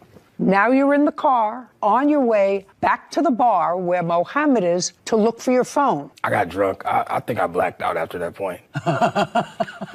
We got the phone. I got the phone back. Well, I know you got the phone, so you had to have driven back there successfully to get the phone. Yes. And is it at that point that you get back into the car and you blacked out? No, it was just I got really drunk after getting my phone. Like after that, You don't remember what happened? I remember getting my phone and being drunk. Like, I got my phone. Okie dokie, there we go. Okay, you were all drunk. As a matter of fact, I have zero sympathy for any of you getting behind the wheel of a car. Okay, the car was damaged. Yes, I have. And so what you want me to believe, that you blame him, and I could understand that because I don't know how drunk you actually were, whether or not you blame him for your wrecked car because you were driving the car back to find his phone, and it wouldn't have been in that problem had he not dropped his phone out of the car, or whether he was actually driving the car drunk. It's actually irrelevant to me. You were both driving drunk. You have a bill to fix the car? Yes, I do. I'd like to see it.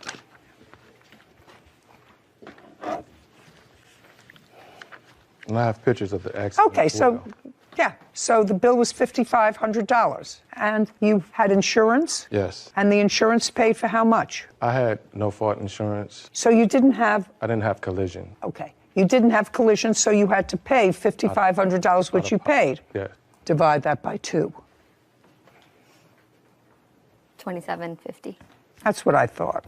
So, Mr. Gray, there are some lessons that you learn, and I don't know whether other courts would agree. I have to make a determination as to credibility, and quite frankly, I can't determine between two drunks who's telling me the truth.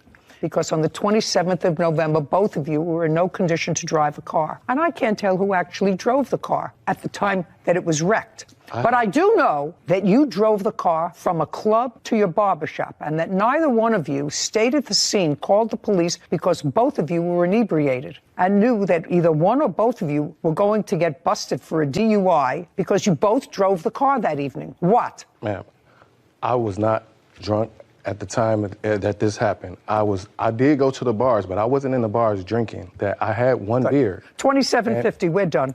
This court is adjourned. I feel like he kind of got the story wrong because I wasn't drunk, but... I think that was very fair. I feel like, the judge was very... I wanted to make him look like my vehicle. It was very snowy outside, and, something happened, and I don't remember. I didn't do anything. I just called the tow truck and tried to get the situation solved. And I'm very happy to get this case behind me. Satisfied I got something out of the deal. I don't know. Hopefully we could get back to being friends. He's a good guy.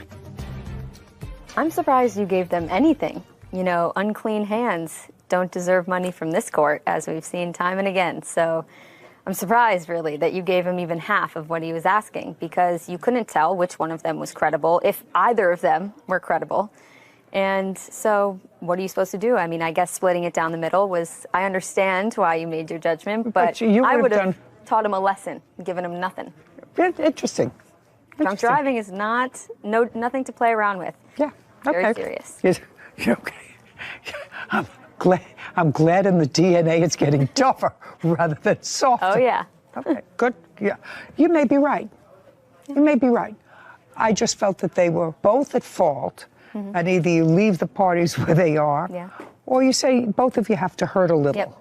I understand. But I actually understand your position. Respect it. Thank you. Want justice? Have a seat, please. Case number 2030, Gordon versus Jackson Smith. Thank you. You're welcome. Miss Gordon, you're a wedding planner. Yes. You called her to plan a wedding that you were having in Las Vegas. Yes. It's your husband? Yes. The wedding was scheduled for what date? April 30th of 22.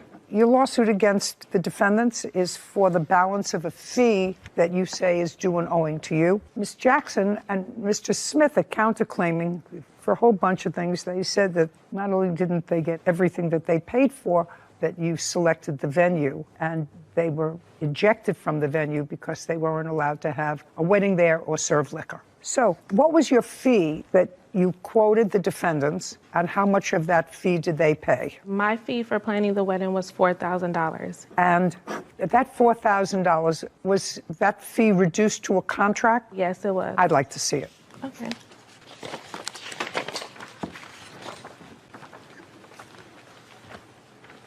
Ms. Jackson, this is your first wedding? Yes. And yours? Yes.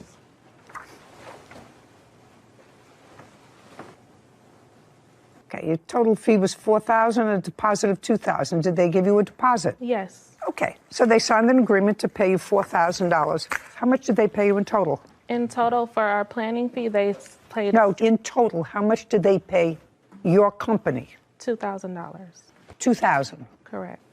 So how our company is set up is we're set up as an affordable payment plan for a wedding. So we set up our clients on a payment plan. So they also pay the expenses of all of their wedding through us. So you have to send them an invoice for what it was that you spent for the vendors. Correct. Okay. And then also the default of that contract states that if they miss payments, they have breached the contract. That's why we're here. Each of you is accusing the other of breaching this agreement. You say that they didn't finish paying you what they owed you, and they say you didn't furnish the services to them that they signed up for the wedding. They gave you $2,000, and the wedding was supposed to be held where? The banquet hall. Did you send them a deposit? No, because at that time she had not paid enough money. Just a second. The answer is no. You had not sent them a deposit. No. Had they sent you the deposit of $2,000? They sent me the deposit for our planning fee, yes. I'm talking about for your planning fee, $2,000. Yes. And how much was the deposit for? 50% of $16,000, which was $8,000. And where is the invoice for that you sent them? I don't have that invoice because she was not able to secure the venue. I read it. And from what I read in your complaint, the original venue that you secured, according to you, was rendered unavailable. Money for a deposit. The second venue was the R&R Event Center. That venue she lost because a pipe broke in the venue. Okay, just a second. R&R Event Center. And when was that taken? That was booked on March 11, 2022. And I do have the invoice for that. And how much was it? $2,250. Okay, that's much better than $8,000. Okay. Did she put in a deposit? Deposit was made from the monthly payments that she makes towards her wedding. Show me invoices that you sent her every month. Yes, I have that. Well, I'd like to see them. This is the statement of the account. It lists all the invoices that she was sent on a monthly basis. So she paid you the $20,000 that was invoiced. Her wedding cost a total of $23,600. No, that's not what I said. Opening balance was zero. Invoice $20,451.57. Paid $19,356.57. That's what this says. Uncross your arms. Correct. No, that's so correct. she paid for everything. Now. No, she didn't pay for everything because, as I just stated, her wedding cost a total of $23,651. Let's go back to, because I see that we're not getting anywhere. Before her wedding, before anything happened, before she said, I do, and before he says, I take you, she paid practically $20,000, which was your original estimate and her budget for the wedding. There's a second. That's either a yes or a no. Before the wedding, your original budget that you were given by the defendant, I read the papers, was $20,000. So, and that's either a yes, I read the papers, or a no. Yes, that's the budget she stated she would like to stay around. But however, in planning a wedding, you cannot give an exact of how it's going to cost. I didn't say that. I didn't, madam, pay careful attention to me. I've made 16 weddings. I've had 16 event planners. I know exactly how it works, and I know exactly that you can't always predict to the $100 or $50 or sometimes $500 how much more the wedding is going to cost. It never costs less. That's not what I said to you.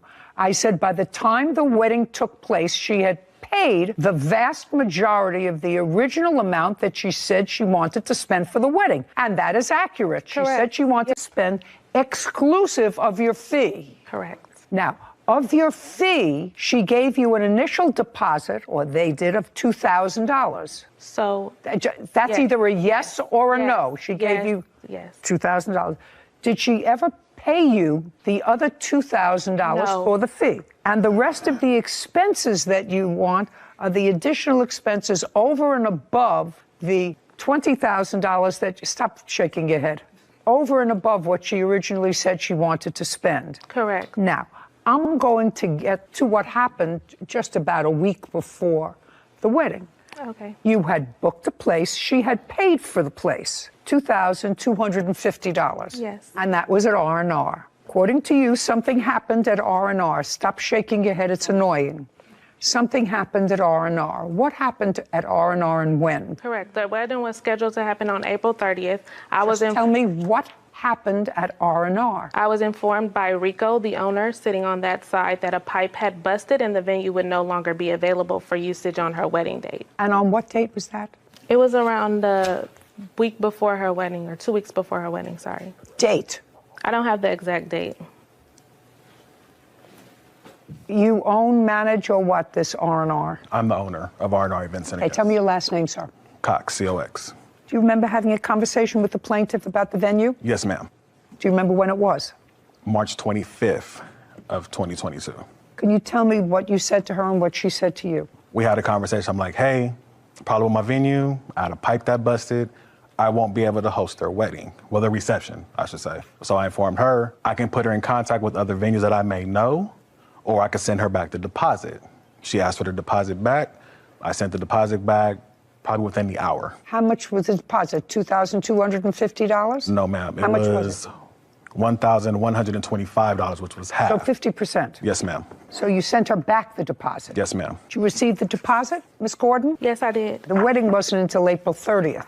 So you had plenty of time. Well, not plenty of time. You had time to look for a new venue, or else they were going to have to change the date. Correct, and they found it. Shh. What venue, you can sit down, Mr. Cox, thank you very much. What venue did you select? And had you ever used them before? No, I had not. I never worked with a challenge budget like this for a venue. If you don't like the budget, don't take the gig. Yeah, I won't. And that's where the reception was held. But that venue was not allowed to have this kind of party. I was not aware of that until the day of the wedding. That's your problem. The wedding had already ended, so they used the venue regardless. Okay. Miss Gordon, it's your job as the event planner, which is what I don't understand you being here. It's your job as the event planner. They don't live in Las Vegas. That's your job to ensure that the place that you select is a venue that's capable of performing the duties that you outlined in your contract, which means they serve food, they're allowed to serve liquor, they're allowed to dance, they're allowed to host an event of how many people? It was supposed to be 120, but all of my guests didn't get their invitation. So. Okay, so over 100 people. Your Honor, it wasn't that they were not allowed to have the wedding there. They were allowed to have the wedding there. What they were not allowed to do was the business was not allowed to operate after a certain time, and that is what the business owner produced to us. Just a second. You want to show me a contract that she signed with that business owner? Ms. Gordon? Yes, I do. Yeah, I would like to see the contract that you signed with this business owner.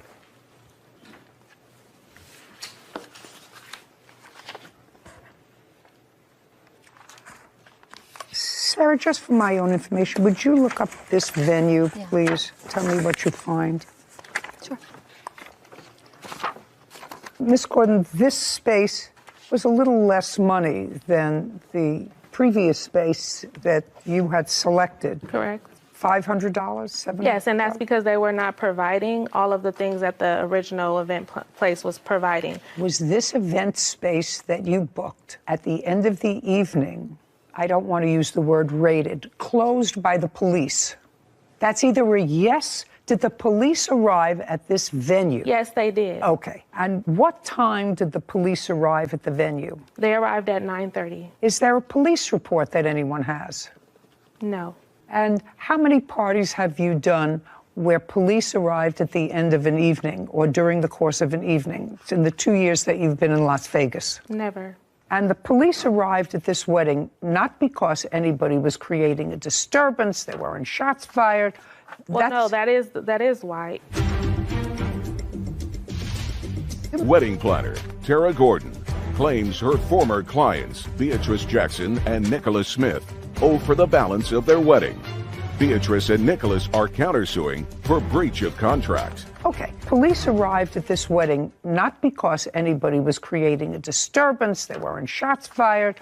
Well, no, that is why. They initially had a report because I don't know that place prior, which is why we were even brought up on the radar, because the other businesses in the vicinity of where the business takes place had complained. There was a lot of altercation back and forth outside of the event because she refused to sign the agreed upon payment plan to continue payments after the wedding. You understand that I'm not particularly sympathetic. I'm not. I'm letting you know I'm not particularly sympathetic for the following reason. Mm-hmm. Somebody plans a wedding and has a budget of $20,000 plus your fee. So that's, say, $25,000 that they either put together or are saving up for a wedding, first for each.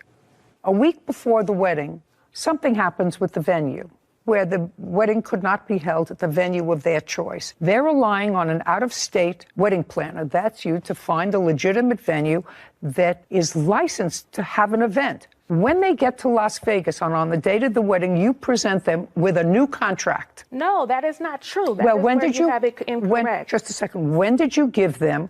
Because you said that the problem, which caused the police to come. Just a second. I don't understand. Before I selected the very last venue, she was on FaceTime with me, looking at the venue with me, because I informed her I've never worked with this venue. I don't know anything about the venue. I told her that the best thing for her is to postpone her wedding. She was already behind in payments. This is her third venue. Just a second. She paid you almost the entire $20,000. She paid it in March. In March. Doesn't matter. She paid you almost the entire 30 days before her wedding. That's what you're not hearing. I'm not looking at you.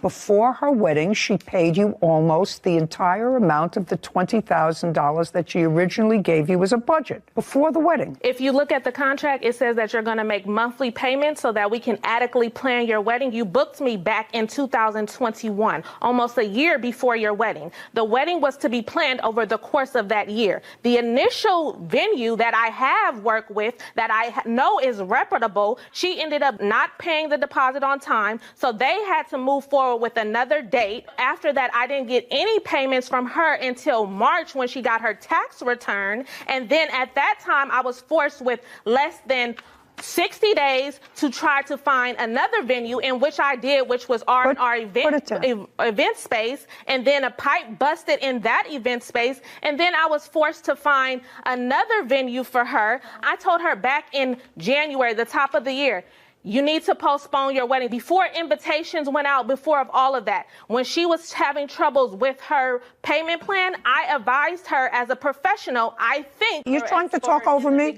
You're trying to talk over me? No, I'm not. Good. So you're the expert. She's out of town. The reason that she selects a wedding planner in Las Vegas is because you're supposed to know whether or not the venue that you recommend is able to take care of the party you book.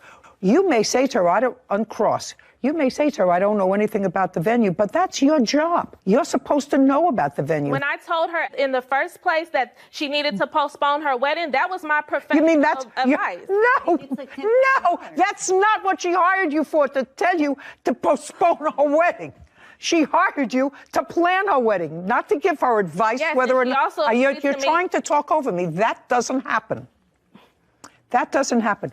You have to understand there are certain things that you did.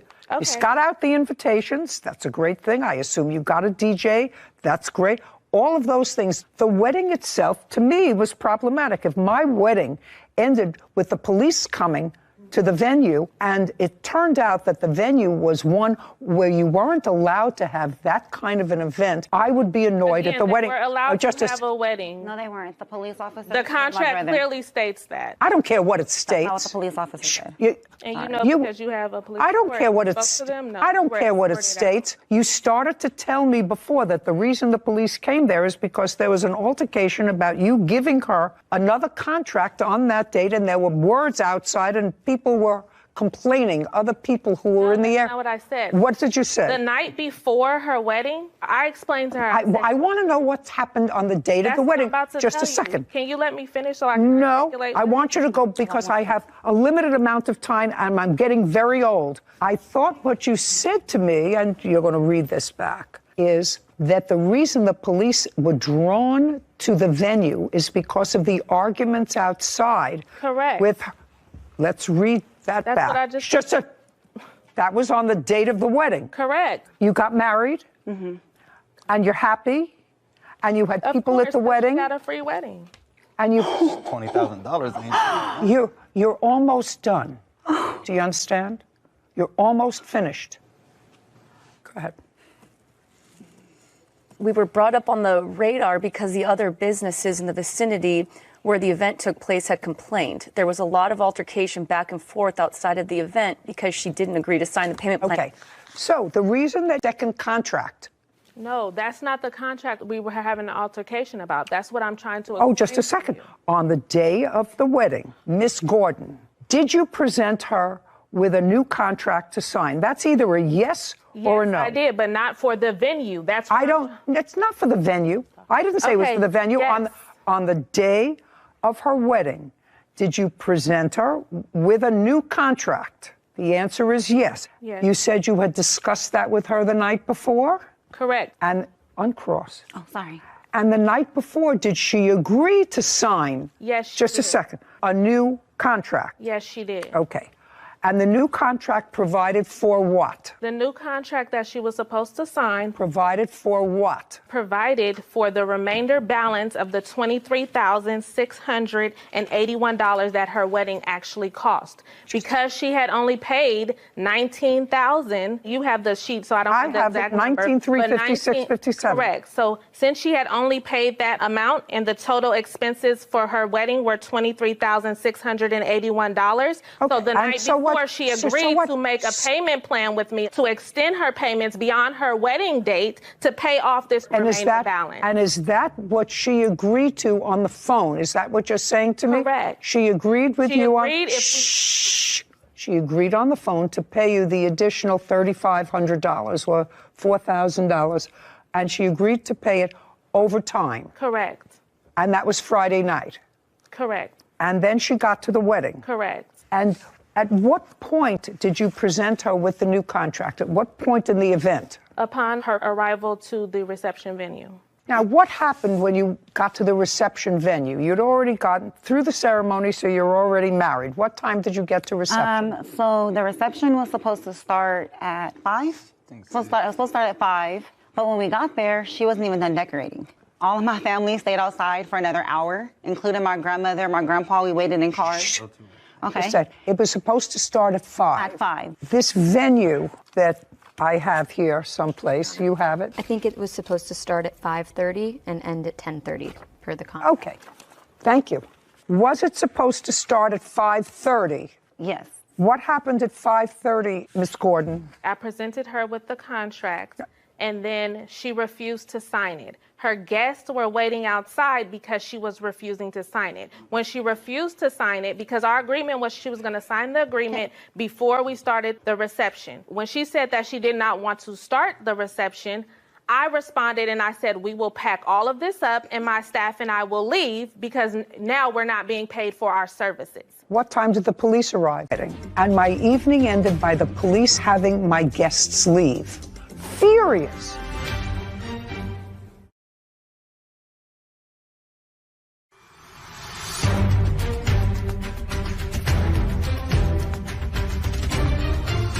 Wedding planner Tara Gordon has accused her former clients, Beatrice Jackson and Nicholas Smith, of refusing to pay the remaining wedding balance. Beatrice and Nicholas claim Tara booked an illegal venue for their reception. So, what time did the police arrive? The police arrived at 9:30. And did the police tell everyone to leave? Yes, they did. And told everyone that they had to leave? They arrived and they told me that everyone had to leave. Whether they told you or whether they told them. Yes. They said the place had to be clear. Correct. And that was an hour before the termination of the event. So at the end, the event was... The event was supposed to end at 10:30.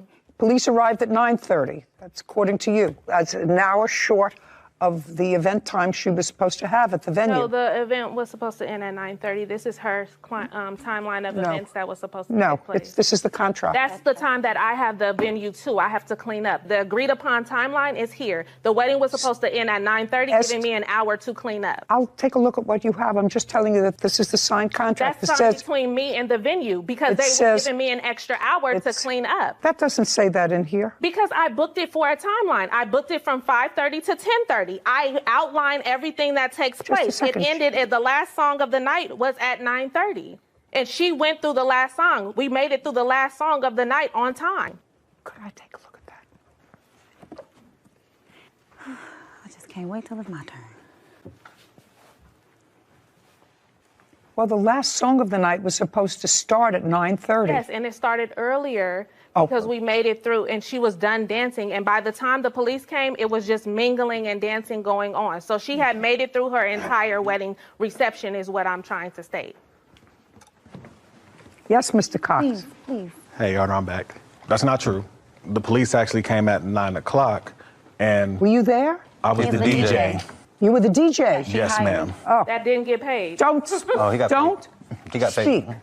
So the police arrived at 9 o'clock. That's correct. And what happened when they arrived, Mr. Cox? So By the way, did you know them before the wedding? No, ma'am. Did you know services? Yes, ma'am. And how much were your services for the night? My DJing services were $500. Were you paid? No, ma'am. What happened when the police arrived? The police came, asked everyone to leave. Do you know anything about this venue space where the wedding took place? Yes, ma'am. Tell me about it. It's a storefront. So are a lot of venues in Las Vegas. Your case is dismissed. Do you understand? This is not a free-for-all. As far as I'm concerned, you got almost exactly what her budget called for. And I have one vendor that wasn't paid. Because she didn't pay. It's clear. Well, how do I know that you paid the other vendors? At least I know one vendor that you didn't pay. And she paid almost $20,000. They got paid because... Okay. I have two things. I have one vendor that's here that wasn't paid. You were paid almost $20,000. The balance, part of it, is for your fee. Part of it is for... My fee was not...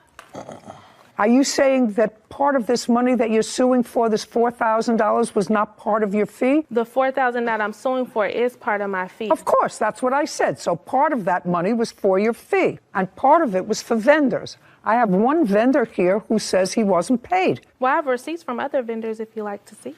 No, I know you had a lot of vendors, but you didn't pay him. He's the only I didn't pay him because she didn't pay me. It's clear.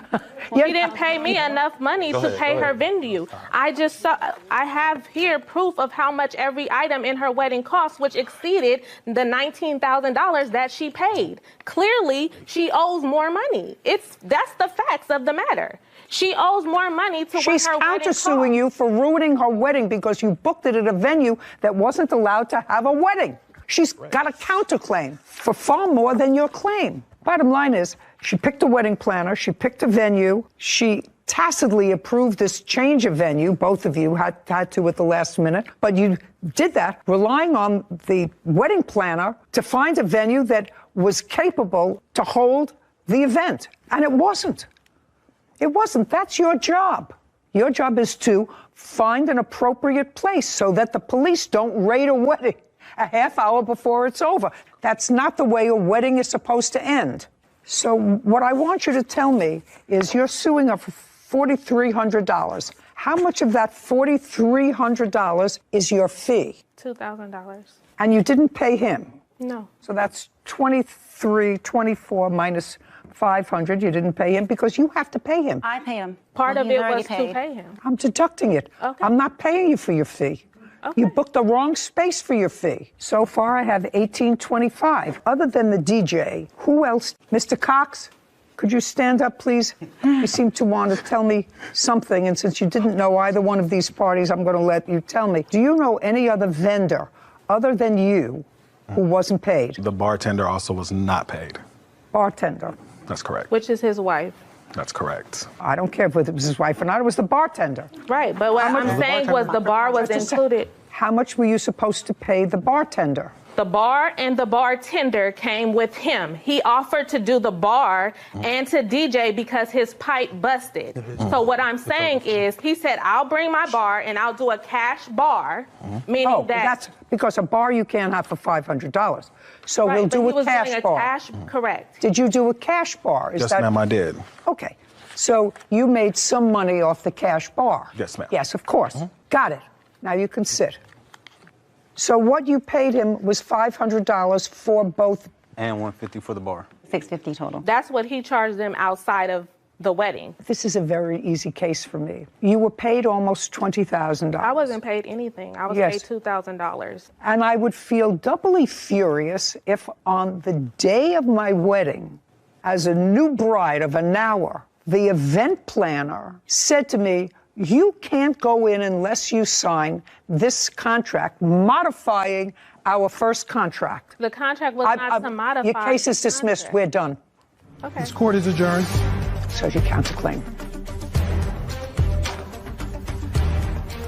There are some things that I realized that, I could have done better. Basically, 10 days before the wedding, add additional $4,000 on top of $20,000. That never happened. It was just her way of just trying to come up on more money, in my opinion. At the end of the day, she had got her wedding.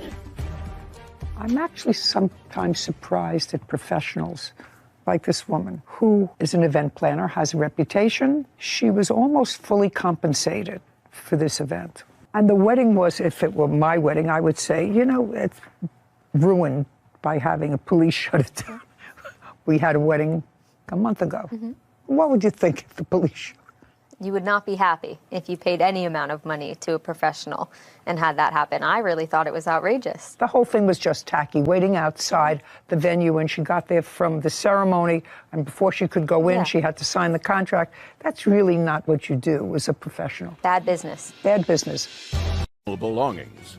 Court come to order. All rise. Be seated, please. Hello, Judge. Good. Case number 248, Bolio versus Thompson's Turkey Valley. Thank you. You're welcome. How old are you, Miss Bilio? I'm 31.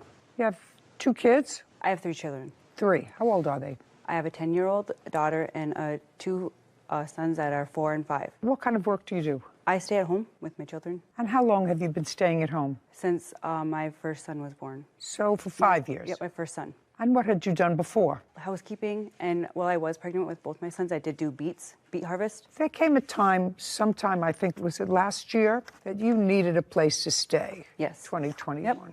Why? September 29th of 2020, me and my boyfriend had broken up, so I had stayed in a shelter. Is your boyfriend the father of either one of these children? All my children have the same father. Me and him had broken up at the time, and I left from where we were staying at the time. Our living was West Fargo, to the YWCA right away, the homeless shelter. And I was there for like 6 months. And during that time, I had met Carmela, and me and her became friends. And I had introduced her to my brother. And then I moved away for a little while in April, and I came back like the end of May. Where did you move to? I went to Texas. What's in Texas? A friend. Where did you meet him? Here in Fargo when I was 14 years old. So what brought you to Texas? That's where he was living, and he told me if I wanted to come live with him there, I could. You didn't have a job in Texas? He did. You? No, I did not. And from when to when were you living in Texas? I left April 15th, and I was there until like... Of 2021? Yeah. And then I moved back beginning of June, kind of. And then... Beginning of June of the same year? Yes. So you stayed there for 3 months? Yeah. And you moved with your children? Yep, all 3 of them. Yep is not an answer. Yes, all 3 of my children I moved. Okay, so you took them out of school in April? My daughter. Took her out of school in April? Yep, I did. Yep is not an answer. Yes. And we moved. You took her out of school in April to go to Texas to live with a friend that lasted 2 months. The fact is you took your daughter out of school. I'm just trying to figure out who I'm dealing with. Yes, because I had nowhere to live. Well, there's a big place, but where do you live, in what state? Minnesota. In Minnesota? Yeah. Well, there's a big difference between... Yes, I know this. Yeah, you know this. You're aware of this. Yes. Okay. I set this up because I really want to find out what I'm dealing with here. Now, I sort of know. In any event, you had no place to go. Your brother contacted you. You contacted him, and he invited you to come and live with him. Yes, he did. All right. That's what he did. You and your 3 children. Nope. Just me and my 2 boys. So you were going to live with your brother and his girlfriend with your 2 children. Yes. You got there when? October. Of 2021. Yes. Case is relatively simple. Case involves your claim that they have property that belongs to you. And they have a cross complaint that they probably would not have brought but for the fact that you're suing them. Because I think that they're just happy that you're gone. You moved in with them in October of 2021 and paid no regular rent. The agreement between me and my brother was to buy food for the house and to give him money when I can. Okay, now you weren't working. Now you weren't working, so how are you going to buy food for the house? I was on assistance through Minnesota, so I got SNAP. So you got food stamps? Yes, and then I had child support. Well, I was on child support, but I wasn't getting the money. I didn't start getting money until February of 2022. And that's when I start giving him Just money a second. every so often. In October of 2021, you were not getting child support. No. You were getting food stamps, Yes. which you said you would share with your brother. Yep. Who lives, not yep is not an answer, who lives with his girlfriend and how many children? We have no children. No children at all. We have dogs. That's fine. So you were sharing some of your food stamps with your brother and his girlfriend. All of my food stamps went to the house. Well, that's where you were living. Yep. Yes, it was. Yes, that's where you were living with your 2 children. Yes. Okay. What kind of work do you do, sir? I'm currently unemployed. And what does your girlfriend do? She works for a cleaning service. Okay. Now, there came a time that you got a substantial amount of money from the government. What month and year was that? Just this past April. How much did you get from the government? It was tax. I want to know what you got money from the federal government for. That's what your brother says. And I was curious. That's why I asked you the questions about working. It is. So don't make it up. It slipped my mind. What? I'm sorry. That doesn't slip your mind. I did housekeeping, laundry in a hotel when I moved back from Texas with my mother. Month? You worked from June 2021 until, we'll find out. Until like mid-June because I did not have a babysitter for my children. So you worked for a couple of weeks? Yes. How much money did you get from the federal government in April of 2022? Like $11,000 from the government for child tax credit. So you got $11,000, not from working, not that it slipped your mind, because 2 weeks may slip your mind because that's what you worked, if you worked at all. $11,000, you got child care credits. How much did you get for each of your 3 children? I only filed for 2 of my children. How much did you get for the 2 boys? I believe $3,000 for each of them. That's $6,000. Where's the other 5? That came to me for the stimulus checks because I did not receive the last stimulus check. They said that my boys did not receive the refund that was coming to them for the stimulus too. So that was all. So your boys got. Let me understand. Let me understand why this country is in such a fiscal morass today. So you got $3,000 for child care credit for each of your children, and the other $5,000 came because you went to an accounting firm, and they said, well, you should have gotten stimulus money for your boys. Yes. And you missed that, so we're going to put in for it. So they sent you another 5, or they sent you... They sent it all together on one. Okay. All together on one. So that you had plenty of time to go and take care of. Yes. Right. Your judge actually have proof of how much she did get. Now, when you got this $11,000, that $11,000 was supposed to help get you through COVID. Yes. Paying your bills, paying for rent, buying clothes for your children. So you got this money in April of 2022. $11,000. You got the money, according to you. I start looking for a vehicle. You bought a car? I started looking for a vehicle. So you started to look for a car. Now, you've been without a car for a while, but you started looking for a car. Yep. And also in April, you asked your friend, your brother's girlfriend, if she would watch your 2 children. Me and her had a discussion before April. You didn't go until after you got the money. Yes. You knew you were getting the money before April because you were going to apply for it. Yes. Yes. But when I got the thing where it said I was getting the money back, it didn't say that much. $11,400. So you decided to go on vacation. Where did you go? I went to Colorado. Where in Colorado? Up in the Denver area. How did you get there? I was with a friend and they drove. Male or female friend? Male. So you went with a male friend to Colorado for how long? I was there for a week. What does this friend do for a living? I'm not really sure. You don't know whether this friend works or not? I met him last year and I kept in contact with him throughout the whole year. And then we just got back in contact beginning of 2022. And you don't know what he does for a living? I'm not really sure what he was doing for work. You have no right to give away any of her property, whether you think somebody deserves it more than she deserves it. That doesn't require an answer. I'm telling you what the rule is.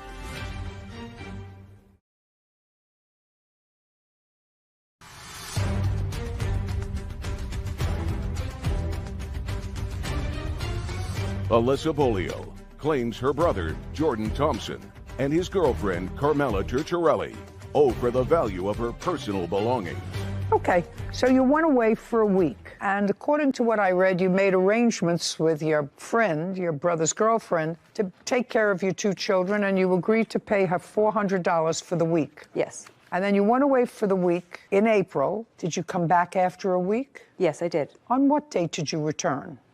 The Saturday right before Easter. Date? April 19th, Your Honor. Well, because my boys were not there. What a little while. I stayed at the house for maybe 2 hours and got all my stuff into the house, and my boys were not there. So I believe I went to my sister's house and to my mother's house, and I did not know where my boys were. Just a second. If you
Clipchamp.